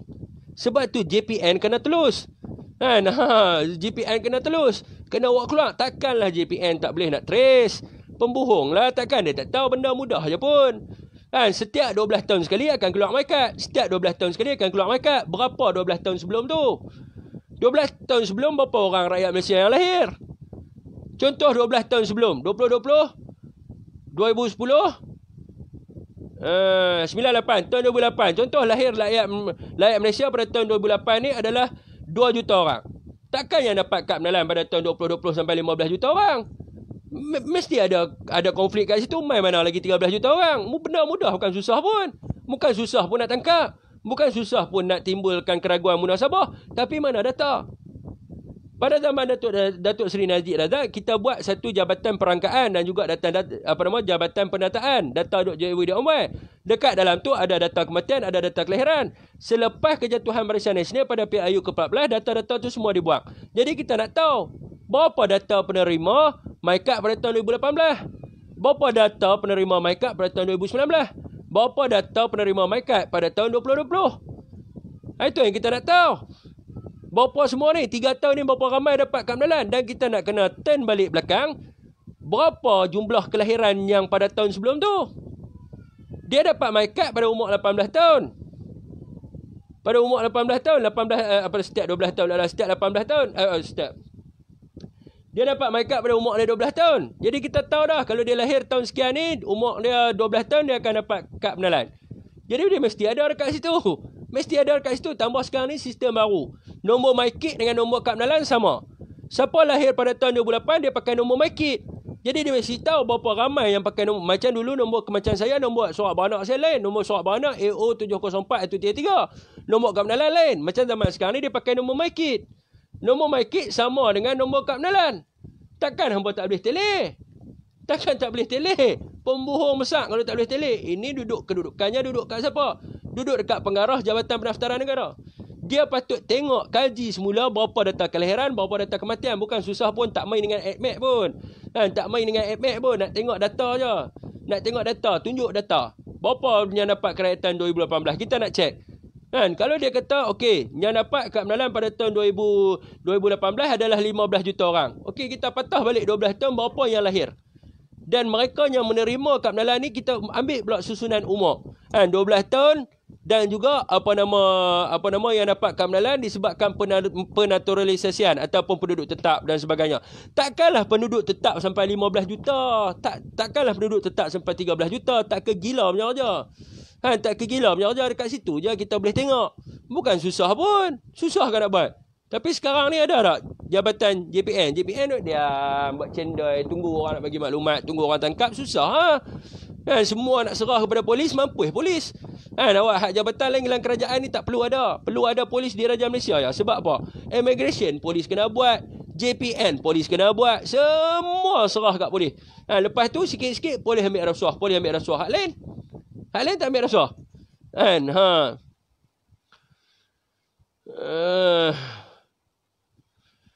Betul Fik, kena tengok data kelahiran dan data kematian baru kita dapat jawapan. Kalau lebih dari data kelahiran sudah pasti ada yang tak kena. Betul? Mudah ya, bukan susah pun. Bukan susah pun buat keluar data kelahiran. Susah ke? Oh ni siapa yang ada maklumat, siapa ni mana nak bagi maklumat benda-benda duk ada kat hangpa data. Kan? Kita dalam bidang data. Hang nak kencing kubat data, aku ketuk pula hang ibu hantar, aku tolong bagi pula lecturer kat hang pasal data. Data tak susah pun data tu. Kan? Diorang tak ada kesungguhan nak banterah KIC palsu secara serius. Betul? Atau apalah, mereka tidak ada kesungguhan, tapi yang akan jadi feedback selepas pada ini siapa dia? Anak cucu cicit mereka juga. Awak anak cucu cicit mereka ni akan ada jaminan akan jadi ahli politik kah selepas benda ini? Kalau mereka bagi kerajaan banyak kat Nepal, kat Myanmar, kat warga asing segala ini, suatu hari nanti yang ada dalam parlimen adalah warga asing. Kita tak tahu mereka bagi kerajaan di bawah perkara berapa. Kalau mereka bagi kerajaan sebagai rakyat pada seorang raja dan kepada warga asing, esok warga asing akan duduk dekat dalam parlimen. Jadi anak cucu mereka akan terjamin tak? Benda ni adalah karma. Apa yang kamu buat akan dapat balik kat kamu. Apa yang kamu buat pada orang, benda tu akan patah balik pergi kat keluarga kamu. Jadi kalau kita takut, benda tu akan kena balik kepada kita, jadi kita berjaga-jagalah. Kita berjaga-jaga. Cek pak budak sekali ikut jadi kes lohannya. Betul? Kena cek. Sebab nak tahu orang Melayu ni kena tengok salah silah dia punya family tree. Nak tahu seseorang itu Melayu ataupun tak bukan duduk kat Kad Menalan. Semua orang pegang Kad Menalan biru. Orang Cina pun pakai Kad Menalan biru. Orang India pun pakai Kad Menalan biru. Orang Melayu pun pakai Kad Menalan biru. Rakyat naturalisasi Indonesia, penduduk tetap yang dapat IC pun pakai Kad Menalan biru. Semua pakai Kad Menalan biru. Tapi macam mana kita nak tahu dia ni Melayu ke apa? Nak tahu dia Melayu adalah berkenaan dengan bakar dia. Sebab sebut di dalam perlembagaan. Kalau bapak dia Melayu, dia akan jadi rakyat kepada seorang raja. Jadi kita kena tengok pada surat beranak dia. Kalau kita tengok dalam IC dia, tiba-tiba dia Melayu. Tengok dia punya family tree, bapak dia Bangladesh, tok wan dia Bangladesh. Jadi pertikaian. Benda ni, data ni duk ada tahu nak. Family tree ada dekat JPN, data kelahiran ada dekat JPN, rekod kematian ada dekat JPN. Lagi tu nak buat apa lagi? Nak buat apa lagi? Takkan kita nak abang kata data hilang? Tak mungkin data rakyat Malaysia hilang. Kan? Tak-tak Long Tiger jadi ahli parlimen. Kan? Lah kira apa kan? Ni ayah Ken ada ni. Saya nak buat naik sikit ayah Ken. Bagi ucapan sikit. Sabar sedikit. Boleh tak ayah Ken?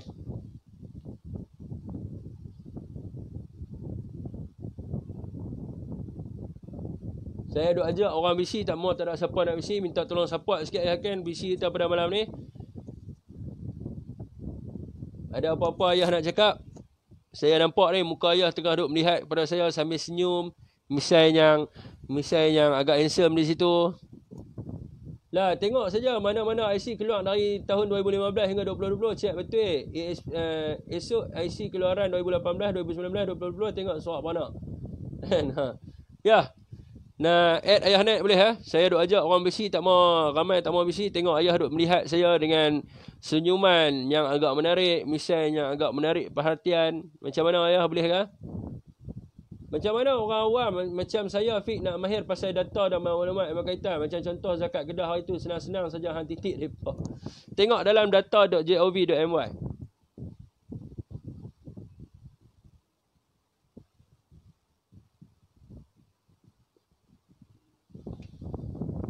Ini pusat data negara. Jadi sementara duk ramai ni tuan-tuan, sementara kita nak tunggu ayah Ken kita. Ayah Ken nak pakai baju Jadi siapa yang nak mendapatkan minyak DOP tuan-tuan, boleh klik pada link di bawah ni yang saya bagi. Minyak DOP ni adalah untuk orang lelaki dan juga orang perempuan lah. Dua-dua boleh, tak ada masalah apa. Siapa yang dapatkan boleh klik laju-laju minyak DOP. Jadi mana betul minyak DOP lah. Nak baca khasiat dia.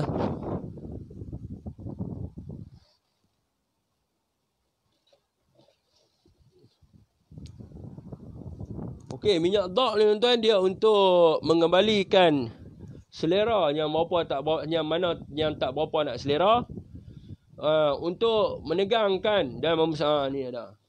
Senang baca lebih mudah Okey, dia punya khasiat dia menguatkan dan memulihkan tenaga batin lelaki, mendatangkan selera lelaki, membesarkan dan menegangkan zakar, memperbaiki peredaran darah pada zakar, menguatkan regangan zakar, memaksimumkan ereksi, menghalang urat daripada dimasuki angin. Selain daripada itu, minyak DOP juga dapat digunakan bagi pesakit lumpuh, strok, sakit urat, pinggang, sendi sendi lutut, tumit, kebas-kebas, terkehel, terseliuh dan patah akibat kemalangan. Cara penggunaan ada pada botol ya.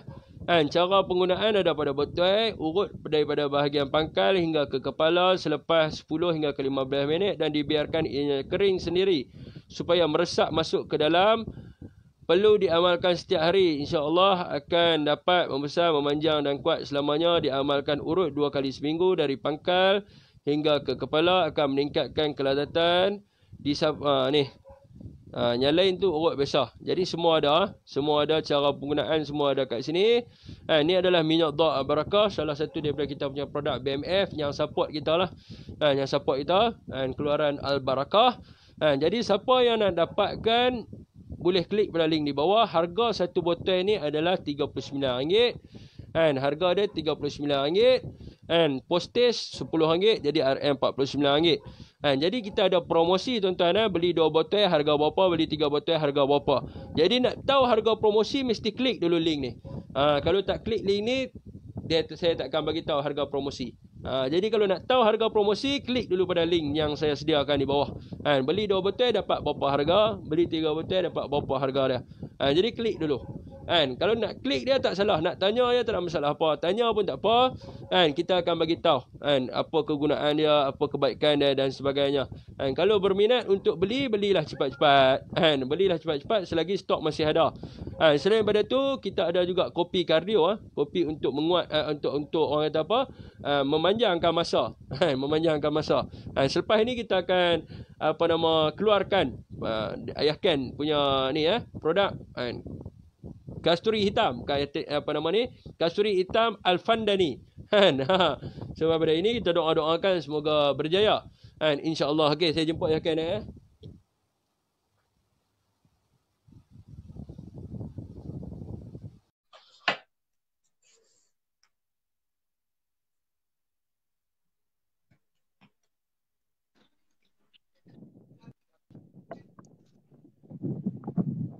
Assalamualaikum Ayah Ken, lama tak jumpa. What's on the news today? Well, hari ini di tempat yang lain, menunaikan tanggungjawab dan amanah.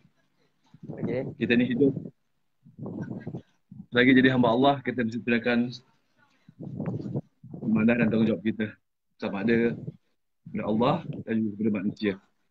So konsep hablunallah dan hablunan-nas itu tidak boleh lari dalam kehidupan seorang Muslim. So Assalamualaikum warahmatullahi wabarakatuh semua lah. Yang kau ni ayat tak berbaju tadi kau panggil. Jadi apa cerita malam ni? Setelah tadi kan saya bagi tahu semalam yang saya masuk dalam grup penyokong Tun Mahathir Mohamad tu. Jadi saya ada cerita lah sikit ya pasal mereka katakan tentang kelebihan di antara DAP dan juga MCA. Jadi mereka cakap lah bahawa NDAP bersetuju keistimewaan orang Melayu, Raja-Raja Melayu dan juga mendukung Islam adalah agama negara. Saya macam nak termuntah lah dengar. Tapi mereka kata MCA tidak berbuat demikian. MCA orang Melayu. Dia faham. Tapi dia bagi tahu lah, dia kata dekat dalam grup tu, dia kata MCA telah ditubuhkan pada tahun 1956. Jadi saya pun macam nak tergelak lah. Sebab apa?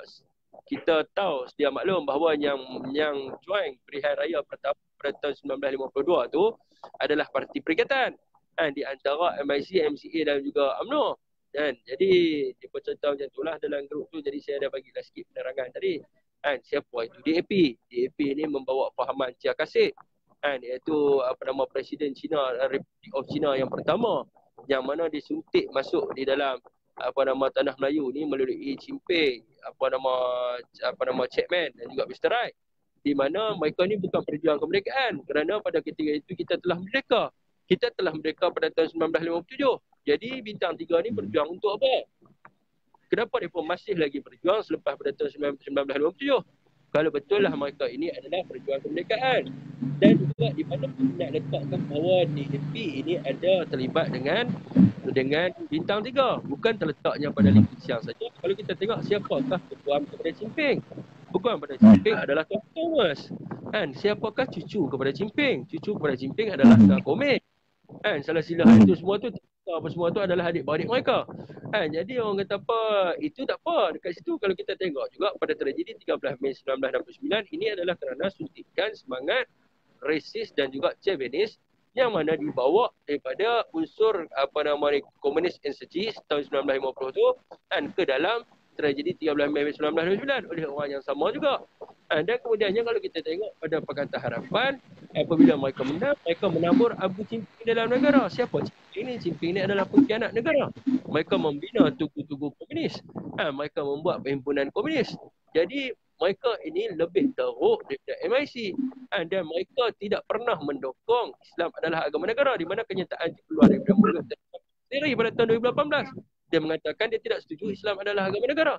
Jadi di manakah orang kata mereka mendukung bahasa kebangsaan ini adalah bahasa Melayu, sedangkan mereka meminta untuk meletakkan sembok dalam bahasa Cina dan sebagainya. Jadi ayah lebih tahulah apa-apa yang DAP buat ni memang mereka tidak setuju dengan apa yang ada dalam perlembagaan.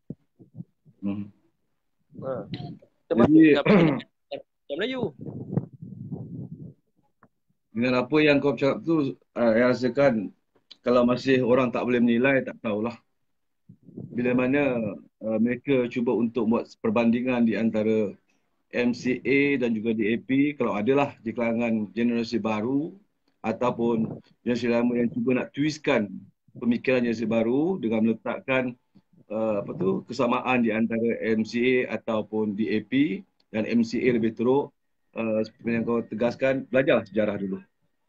Dan kita mesti tahu bahawa siapa tu MCA, siapa dukungan mereka di belakang mereka dahulu, dan siapa ataupun bagaimana wujudnya DAP itu sendiri. Dan kalau kita tahu tentang sejarah latar belakang punca penubuhan kedua parti ini, maka setentunya kita tahu menilai perjalanan atau perjuangan mereka sebenarnya. Of course, kita tak boleh nafikan kedua-dua mereka itu sama ada MCA dan DAP, majoriti besarnya, kita boleh letakkanlah kata 98% atau 99% memanglah daripada masyarakat Cina. Tetapi MCA, what type of Chinese?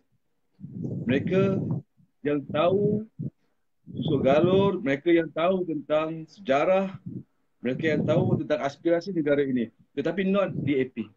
DAP hanya tahu tentang matlamat perjuangan mereka sebagaimana yang telah diwartakan dalam deklarasi tapak itu sendiri, hasil daripada dukungan PAP Singapura, iaitu menetapkan bahawa Malaysia itu sendiri,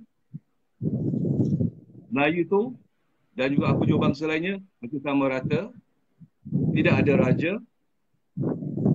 tidak ada ketuanan di bumi ini. Jadi kalau kita nak bercakap dengan lebih jauh, janganlah kita perbodohkan diri kita lah. Wahai netizen, wahai viewers, tolong jangan perbodohkan diri kita sebagai rakyat Malaysia. Kita mesti tahu membanding bezakan di antara MCA dan DAP. Dan DAP ini, walaupun kau cakap tadi itu tentang Chiang Kai-shek itu, akhirnya Chiang Kai-shek lari ke Taiwan, dan of course Chiang Kai-shek ini dia lebih pada pro-Amerika dan dia tak berkongkol dengan Mao Zedong.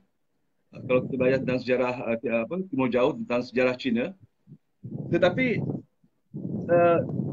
ideologi itu diresapkan ke dalam orang kata persatuan-persatuan sekerja, parti-parti buruh di tanah Melayu sekitar tahun 20-an kalau kita perhatikan. Dan selepas pada Perang Dunia kedua, bermula dengan MPAJA, Malaysian People Army, Japanese Army itu, Jepun konon-kononnya. Tetapi harus tahu bahawa ideologi komunis telah mula meresap di tanah Melayu sekitar tahun 20-an menerusi Kesatuan Sekerja dan parti buruh. Dan ini memang telah ditentang oleh British pada ketika itu. Dan pada peringkat itu mereka masih belum tidak nampak kekuatan strength. Tetapi kekuatan mereka mula ditonjolkan selepas pada Perang Dunia Kedua selepas pada tahun 1946 itu sendiri, apabila UMNO tertubuh dan juga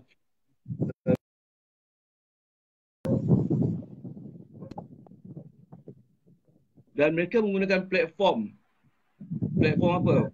Satu orang kata bukan anugerah tetapi sebagai satu platform yang diberikan oleh British untuk menentang Jepun, dan mereka gunakan platform sebagai sama ada dalam force apa tu 306 ataupun MPAJA itu sendiri menentang Jepun. Tetapi setelah uh, uh, Jepun kalah di sini, apakah sebenarnya MPAJA ataupun tiga bintang tu, dan bintang 3 ni benar-benar ikhlas perjuangan mereka menentang Jepun, atau mereka hanya menentang Jepun kerana dendam mereka kepada Jepun yang telah menjadikan bangsa Cina itu sebagai satu bangsa haiwan yang tidak ada nilai di Cina. Itu pokok dia tu yang kita nak tahu tu. Orang-orang Cina itu telah klasifikasikan oleh orang Jepun sebagai satu bangsa yang tidak ada harga diri, yang tidak ada maruah, yang begitu rendah, lebih rendah pada binatang. Sehingga ramai orang-orang daripada Cina itu masuk ke tanah Melayu. Dan ini diorang mesti tahu yang diorang kata diorang itu sebagai ini tanah mereka. Dan atas ihsan British membawa orang Cina daripada pulau Hainan ke ataupun daripada yang di Southern China tu masuk ke tanah Melayu. Setelah diberikan kedudukan di sini, tapi mereka bukan warga negara, mereka tidak ada hak sebenarnya di sini. Mereka hanya sebagai kuli-kuli. Please bear in mind satu perkara lah. Who are you before? You are just a kuli. Tetapi yang sedihnya kita bangsa Melayu dan Bumi Putra khususnya sering diperbodohkan oleh oleh penjajah, khususnya Inggeris. In a way untuk menidakkan, untuk mengukuhkan kuasa mereka di sini dan menidakkan kekuatan pribumi itu, maka mereka akan menggunakan konsep divide and rule itu sendiri, membawa orang luar dan diberikan priority kepada orang-orang luar. Apa priority di sini? Ayah agak sedih bila kau sebut tadi darurat tahun 1948 sampai 1960. Siapa yang untung di sini? Apakah orang-orang Melayu ataupun kaum Cina yang untung? Lu tengok sini, ayah tengok muka kau pun macam Tengku Abdul Rahman pada usia 17 tahun ke 20 tahun begitu. Selut kau. Siapa yang untung? Hanya dengan sepucuk pistol, hanya dengan menyerah diri, orang-orang Cina diberikan wang oleh British 300, 400 ringgit ataupun dolar ketika itu. Dan dengan wang itu mereka boleh memulakan perniagaan. Dan the worst lagi, bagi mereka yang tinggal di yang lari ke hutan-hutan, dibawa oleh Templar, Sergeant Templar tak silap pada masa itu, wujudkan istilahnya ialah perkampungan baru untuk menempatkan kaum Cina ini, dan kedudukan mereka itu terletak di kawasan-kawasan yang strategik yang tidak jauh daripada bandar, supaya mereka mudah dikawal dan diawasi. Dan impaknya selepas merdeka mereka kekal di situ, dan kita ambil contoh di Perak itu sendiri, kampung-kampung baru Cina itu sendiri, di mana kawasan mereka semua berhampiran dengan bandar-bandar besar, dan akhirnya mereka sebagai telah diberikan kawasan lot-lot itu, mereka sampai anak cucu berada dekat situ. Contohnya di Perak dia nak claim sampai 999 tahun, 1000 tahun tanah itu. Orang Melayu sendiri tak dapat. Bangsa Melayu sendiri tak dapat. Orang asli sendiri tak dapat sampai 999 tahun. Itu satu hal. Yang keduanya, tanpa itu kalau kita belajar satu profesor daripada saya lupa UKM ataupun UM, bukan Profesor apa ni, Salman bukan. Dia menipu bangsa Melayu itu sendiri dengan menganugerahkan berapa banyak tanah kepada kaum ini. Sedangkan orang pribumi tak diberi tanah. You nampak tak bagaimana, mengapa kita terus mundur dan mereka awal telah maju kerana mereka telah diberikan ruang dan tapak oleh penjajah. Dan penjajah memang mahu kalau dari segi kita buatlah kajian sejarah, memang dasar penjajah mereka akan pastikan bahawa orang luar ini, tak kisahlah siapa orang luar itu, Portugis ke apa ke, akan dinaikkan supaya mereka ini akan mendukung penjajah. Kerugian telah berlaku sekian lama terhadap bangsa Melayu dan Bumi Putra, termasuklah di Sabah dan Sarawak. Keutamaan, keistimewaan telah diberikan kepada bangsa pendatang ini. Sehingga mereka telah merdeka, mereka telah ada ekonomi yang kukuh. Tapi bagi setengah pihak, DAP tak puas itu. Kita dah domain, dah menguasai ekonomi, no, kita nak kuasai yang lebih. Sebab itulah berlaku 13 Mei. Puncanya ialah, you tengok, belum pun dapat tutup. Hanya Kesihatan gagal untuk mendapat tutut. Gagal untuk kali pertama mendapat tutut, tak silap ayah. Pilihan Raya 1969. Dan mereka menguasai bandar-bandar. Dah tunjuk besar kepala dia. Dah tunjuk. Aku katakan, ayah tak lupa because I was there. These things happen before my eyes. Depan mata. Nampak apa yang berlaku. Nampak tak tahu sebut tempat tu. Di bukit-bukit itu macam mana? Rumah-rumah dibakar, kereta-kereta dibakar. Dan kita merasai, mungkin yang netizen kat sini cakap 13 Mei itu dongeng. Bapak kau dongeng. Makanan kita disukat. Makanan tidak ada. Dan kita mengharapkan orang kata ration yang diberikan oleh kerajaan pada masa itu. Curfew. Bangsa-bangsa Cina ini tunjukkan dia punya color. Tan Chee Koon masa tu, Presiden gerakan kalau tak silap.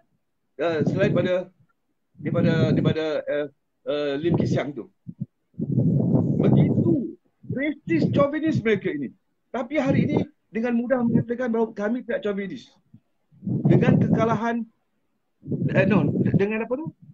Dengan keredaan 13 Mei itu, maka terselamatnya Lim Kee Siang itu, Tun Razak lah selamatkan. Kalau tidak habis orang-orang Melayu ketika itu sudah mula bangun.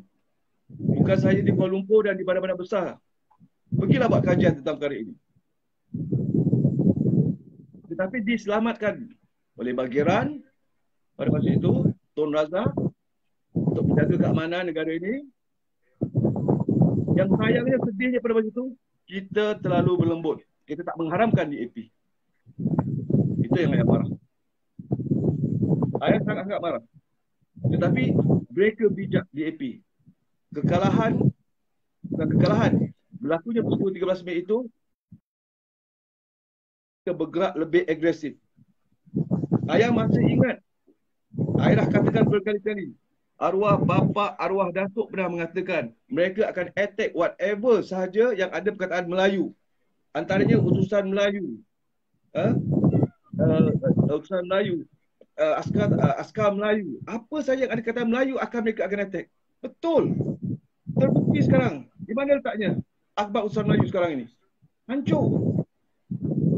Yang dahulu je utusan Jawi dah siang-siang hancur. Tapi yang sedihnya, kadang-kadang antara punca kehancuran ini bukannya kerana DAP semata-mata, tapi kerana kita sendiri.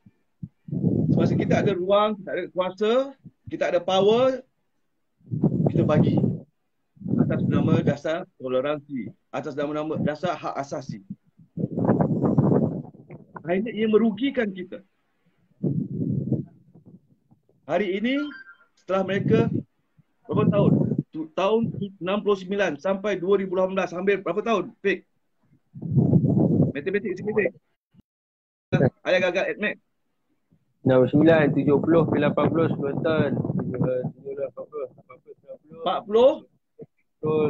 berapa tahun? Ya, Hampir 50 40 tahun. 40 tahun, 42 tahun. 49 tahun. Kau bayangkan, dia orang punya sabar tapi dia orang tak pernah stop daripada terus merancang strategi-strategi banyak untuk menghancurkan dengan memecah belahkan bangsa Melayu. Pada peringkat awalnya hanya dua sahaja. Antara UMNO, kemudian ada PAS, pecahkan lagi. 46, pecahkan lagi. Dengan apa lagi? Melayu tu. Dengan PKR-nya, pecahkan lagi. Dengan PAN-nya, pecahkan lagi. Dengan PBBM-nya, lepas ni nak pecahkan apa? Dengar-dengar nak pecahkan dengan Parti Reformis lagi. Jadi, Melayu dan Berkutat ni dihancurkan. Tapi mereka tetap steady. Mereka tetap steady. Dan mereka kolektif, kolaboratif, bersatu. Menentang. Tetapi kita ni, belum pun menang PRU 15, ayah paling marah sekarang ini melihat dah mula bercakap akulah yang hebat, akulah yang ke depan, aku yang telah berjuang. Nak berebut jawatan, nak berebut itu. Apa benda semua ni? Apa benda sebenarnya dalam hidup kita ni? Apakah hidup kita ini hanya di dunia saja? Kita tak memikirkan anak cucu kita akan datang. Seharusnya kita sekarang ni, sementara menunggu PRU 15, kita mesti tetap menukung PN. 22 bulan PHDAP memerintah. Hidup seolah macam neraka kat negara ni. Alhamdulillah COVID datang walaupun satu orang kata masalah besar kepada negara. Tetapi ada hikmah dia. Tiba-tiba datang COVID, jatuh PH. Walaupun kita susah payah tapi kita punya kegembiraan itu bukan kita, ayah punya kegembiraan. Leganya bebanan itu. Bila negara ini tanpa parti atau manusia-manusia yang mendukung DAP. Jadi apakah kita masih buta lagi sekarang ni? Tak payah cakap lah apa yang telah mereka buat. Semua boleh nilai. Dia yang ayah sedih, 2-3 orang netizen yang buat live mendukung PHDAP. Dan yang mereka itu pula tu yang sedih itu bangsa yang sewarna kulit dengan ayah dan kau. Manusia apa ni? Generasi agaknya bapak dia tak ajar atau memang anak bangsat yang lahir bukan daripada warga negara ni. Ayah marah sebenarnya. Ayah paling marah kalau anak bangsa, anak jati yang tak sedar diri, yang tak ada jati diri. Apa yang kita cakap? Tak perlu kita bincang banyak-banyak pun tak guna. Sekarang kita mindset kita satu aja. No DAP in this country. By hook or by crook. Just wait and see. Kalau kita bersatu, ya kita boleh. Kita boleh keluarkan dia. Kalau kita dapat 2/3, kita boleh buat apa-apa kita buat. Kita boleh ubah perlembagaan pun. Siapa yang hina raja, siapa yang hina sultan, siapa yang hina agung, siapa yang hina agama, semua kita boleh buat. Tapi dengan syarat kita mesti bersatu. Ini ayat tekankan. Tolong, janganlah kita terus berbalah kerana nakkan pangkat, nakkan jawatan, nakkan pos, nakkan itu. Sabar. Itu semua ujian Allah. Setiap ujian ini ada hikmah dia. Allah nak tengok sejauh mana antara kita ni yang betul-betul hebat, yang benar-benar beriman, yang benar-benar bertakwa dalam perjuangan ini. Adakah kita berjuang kerana manusia atau kita berjuang kerana Allah? Ayah tak dapat apa-apa pun. Ayah tak pernah, tak ada sedikit pun. Apa ni nak kata? Yang kau ajak live ke, siapa ajak live pun tidak ada. Kan nanti kalau aku mati, ditanya oleh Allah, apakah yang telah kau lakukan?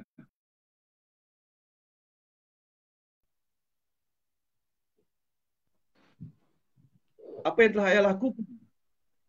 Menyumbang dalam menegakkan hak Allah di muka bumi ini. Cukuplah. Ayah kata, ayah berjuang untuk cuba untuk menyatukan anak bangsa. Untuk menyatukan umat Islam dan bumi putra. Dan sekarang perlu membuktikan negara inilah sebuah negara yang hebat, negara ini sebuah negara yang kaya, dan negara ini kau bercakap daripada sejarah mana pun, sejarah Perancis, sejarah Rusia, sejarah Eropah, sejarah Britain, semuanya akan mengatakan tanah ini ialah tanah Melayu. Allah telah berikan tanah ini kepada satu bangsa yang dinamakan bangsa Melayu. Malah Nusantara ini telah diberikan kepada satu kaum yang dipanggilkan Melayu itu. Melayu itu bangsa besarnya, yang kecilnya mungkin dengan Minangnya, dengan Banjarnya, dengan Bajaunya, dengan Suluknya, dengan Endonnya, dengan Bataknya, dengan apa-apa saja. Itu suku-sukunya. Tapi mengapa kita dipecah-pecahkan? Kita fikirkan the Chinese di Malaysia ini dia dengan Hailamnya, Hokkien-nya, Hunannya, Tiao ke, Mitiao ke, Cincau ke, tetapi mereka bersatu atas nama satu, Cina. Yang kita ini dengan kulit yang sama, yang paling penting dengan agama yang sama, dengan mengucap la ilaha illallah, tapi kita pecah-pecah belahkan. Sedangkan agama suruh kita bersatu, berukhuwah. Sebab itulah kau nak cakap pasal DAP ni, bosanlah kita bercakap pasal, kalau kita nak bercakap, nak terangkan, benda dah realiti depan mata, tak payah cakap lah. Itu penipu. Manusia penipu, manusia pemfitnah. Dia boleh buat apa saja. Yang pentingnya mengapa kita termakan, mengapa kita sanggup untuk menerima aspirasi dia. Baik, boleh katakan, boleh kata, asal kahwin pun tidak apa. Kahwin pun tidak apa. Masuk Islam pun tidak apa. Yang penting nak rosakkan dari dalam. Ya. Kalau betul DAP ni telah berubah, bagaimana memorandum Semarak itu tidak pernah dibuang? Itu yang ayah cakap. Tak perlu, bodohlah kita kalau kita nak cuba buat membandingkan gitu dan sebagainya. DAP tak pernah berubah. That is my message. By knowing dia punya hardcore, dia berasal penubuhan dia, mengapa kita nak percaya dia lagi? Hanya kerana dengan kuasa, kuasa duit. Dapat melahirkan apa? Sekarang ni. Come on lah. Dahulu ayah dengar Khalid kan sebut, wah cakap kita akan hapus Arab dan sebagainya. Bila Tan Sri Anwar cakap lesen Arab akan tutup akan dimansuhkan di KL. Bisinglah Khalid, bisinglah. Sepatutnya Khalid mesti bising, Sabu mesti bising. Kau kata kau penegak agama. Nama baru dia bukan Khalid lah, nama dia Lik Broka. Ayah dah bagi daripada masa kes tu pun ayah dah kata Lik Broka, tapi tak maulah letakkan stigma. Biarlah Allah yang tentukan dia. Yang geram ni tiba-tiba ada orang panggil ayah Khalid pula pasal ayah punya janggut ni. I am not totally jarak ni. Jangan samakan aku dengan tu. Aku bukan manusia penjilat macam dia. Tapi nampak macam ada adik-beradik Kau dah mula cakap begitu. Marah kan? Soalannya, mengapa yang dia cakap apa saja, wah kau dah pintu belakang lah, tebuk atap tu, bapak engkau 8. Orang semua tahu kau tu penjilat. Mungkin kerana duit haram yang kau makan, hasil-hasil haram yang kau makan daripada toke-toke DAP tu, sampai kau tak berani nak bersuara. Oh, rahmatan lil alamin. Rahmatan lil alamin ke bapak kau nak ikut tafsiran kau. Mujahid. Yang satu lagi tu, Sepang. Saya tak tahu lah di mana maruah dia.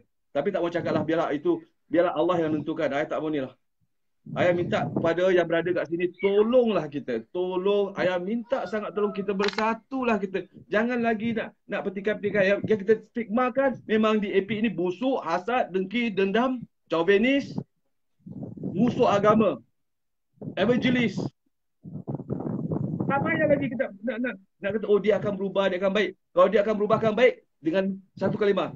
La ilaha illallah Muhammadar Rasulullah, dan dia mendukung agama itu di depan kita.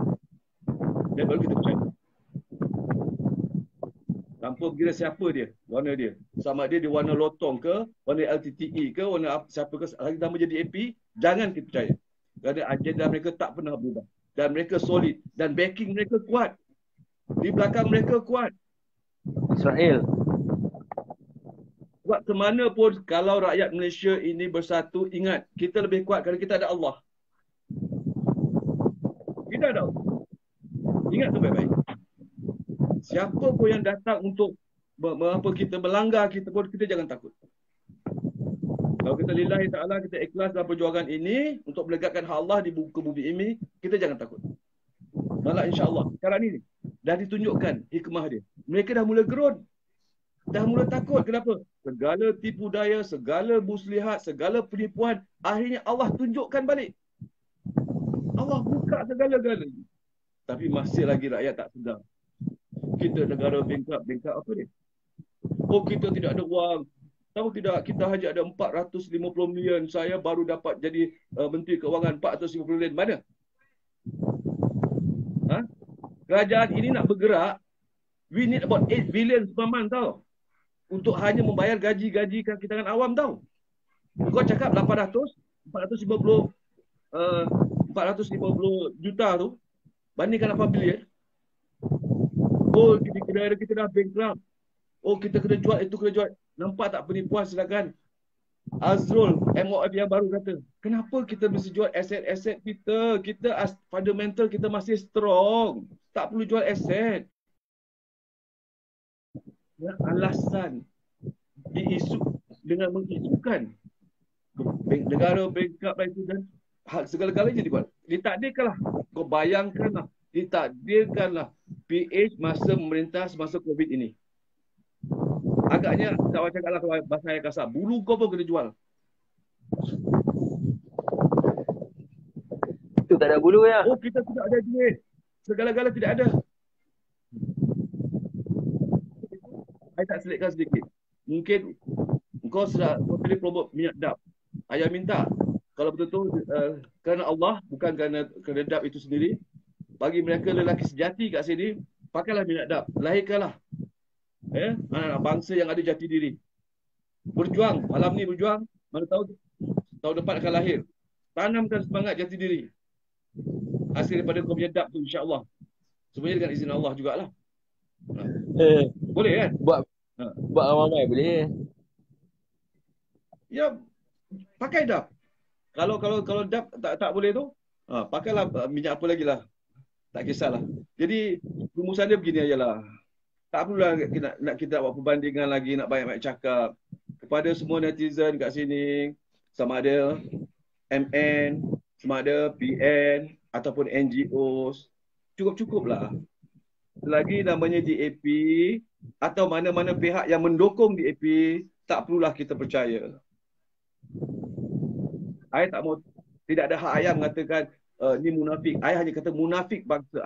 Ayah tak ada hak untuk bercakap munafik, manusia munafik. Kenapa? Ayah tidak ada right untuk meletakkan hukum pada manusia. Tapi kita boleh menilai ciri-ciri munafik itu. So, jangan jadi munafik, jangan jadi musyrik, jangan menjadi pendukung kafirun harbi itu. Kafir tetap akan ada. Sampai hari kiamat, kafir tetap akan ada. Tetapi selagi ianya tidak harbi, tidak menyerang, tidak memusuhi kita, kita boleh bersama dengan dia. Tapi kalau nampak dia punya chauvinis, maka kita, saya tak suruh berperang. Saya tak suruh kita bertumbuk sana, bertumbuk sini. Saya kata, kita berpada-pada dalam nilai manusia. Nampak kan? Boleh duduk masuk masjid, boleh duduk makan dan sebagainya, boleh berpeluk-peluk. Yang lain sedih, Pak Haji pun dukung. Wah, dia mulia. Ustaz pun dukung. Oh, DAP lebih mulia daripada astagfirullahalazim. Innalillahi wa inna ilaihi raji'un. Butakah kita? Khatamallahu ala qulubihim wa ala sam'ihim, Allah kata. Kalau kita ni dah ditutup ni, dah dikhatam ni, kita punya ni, segala sifat-sifat kafir tu nanti melekat. Dan ayah minta sangat kepada netizen daripada kau sendiri, dalam perjuangan ini kita lillahi ta'ala. Jangan kita nak kejar nama. Itu kita serah pada Allah.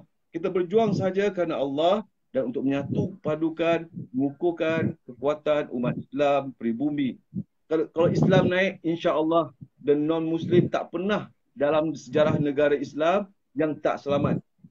Kerana selagi kita berpegang Al-Quran dan Hadis, tidak ada dalam ajaran agama yang menyebabkan kita harus menjahanamkan, merosakkan, menzalimi orang lain. Hatta orang yang bukan Islam. Dan ini dibuktikan selama 61 tahun semasa Perikatan dan BN memerintah.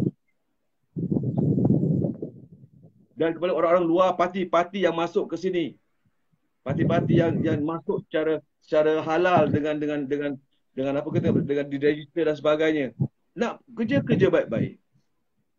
Jangan buat onar di bumi ini. Dan kalau yang buat onar tu, kita sebagai rakyat harus bersuara. Dan kepada agensi-agensi kerajaan, tolong budaya-budaya yang tak baik itu, budaya-budaya Allahumma salli ala sayyidina Muhammad, yang akan menyebabkan bertambah dalamnya kejatuhan ke dalam neraka nanti, tolonglah. Hidup kat dunia hanya sementara. Kita boleh ada memiliki segala-gala harta dunia, tapi jangan nanti kita menyesal kerana tak kita bawa ke akhirat nanti. Dan kepada mereka yang telah memiliki segala kekayaan dunia dengan tak kisahlah kapal terbangnya ke, rumah banglonya, rumah istananya, tak kisah. Kita jangan cemburu. Kita jangan cemburu. Kita jangan hasad. Kau jawablah nanti. Dan kita yang tak ada apa-apa ni, rumah yang tak ada bilik. Sedih ni, rumah tak ada bilik tau. Tapi hati tetap apa? Tak kaya. I'm still a happy man. I'm still a rich man in heart. Kerana ayah masih boleh untuk menyampaikan kepada masyarakat, saya rasa berfikirlah. Biar kita miskin kat dunia, biar kita hina kat dunia ini, dipandang hina oleh manusia, oleh siapa pun, tapi jangan sekali kita dipandang hina oleh Allah.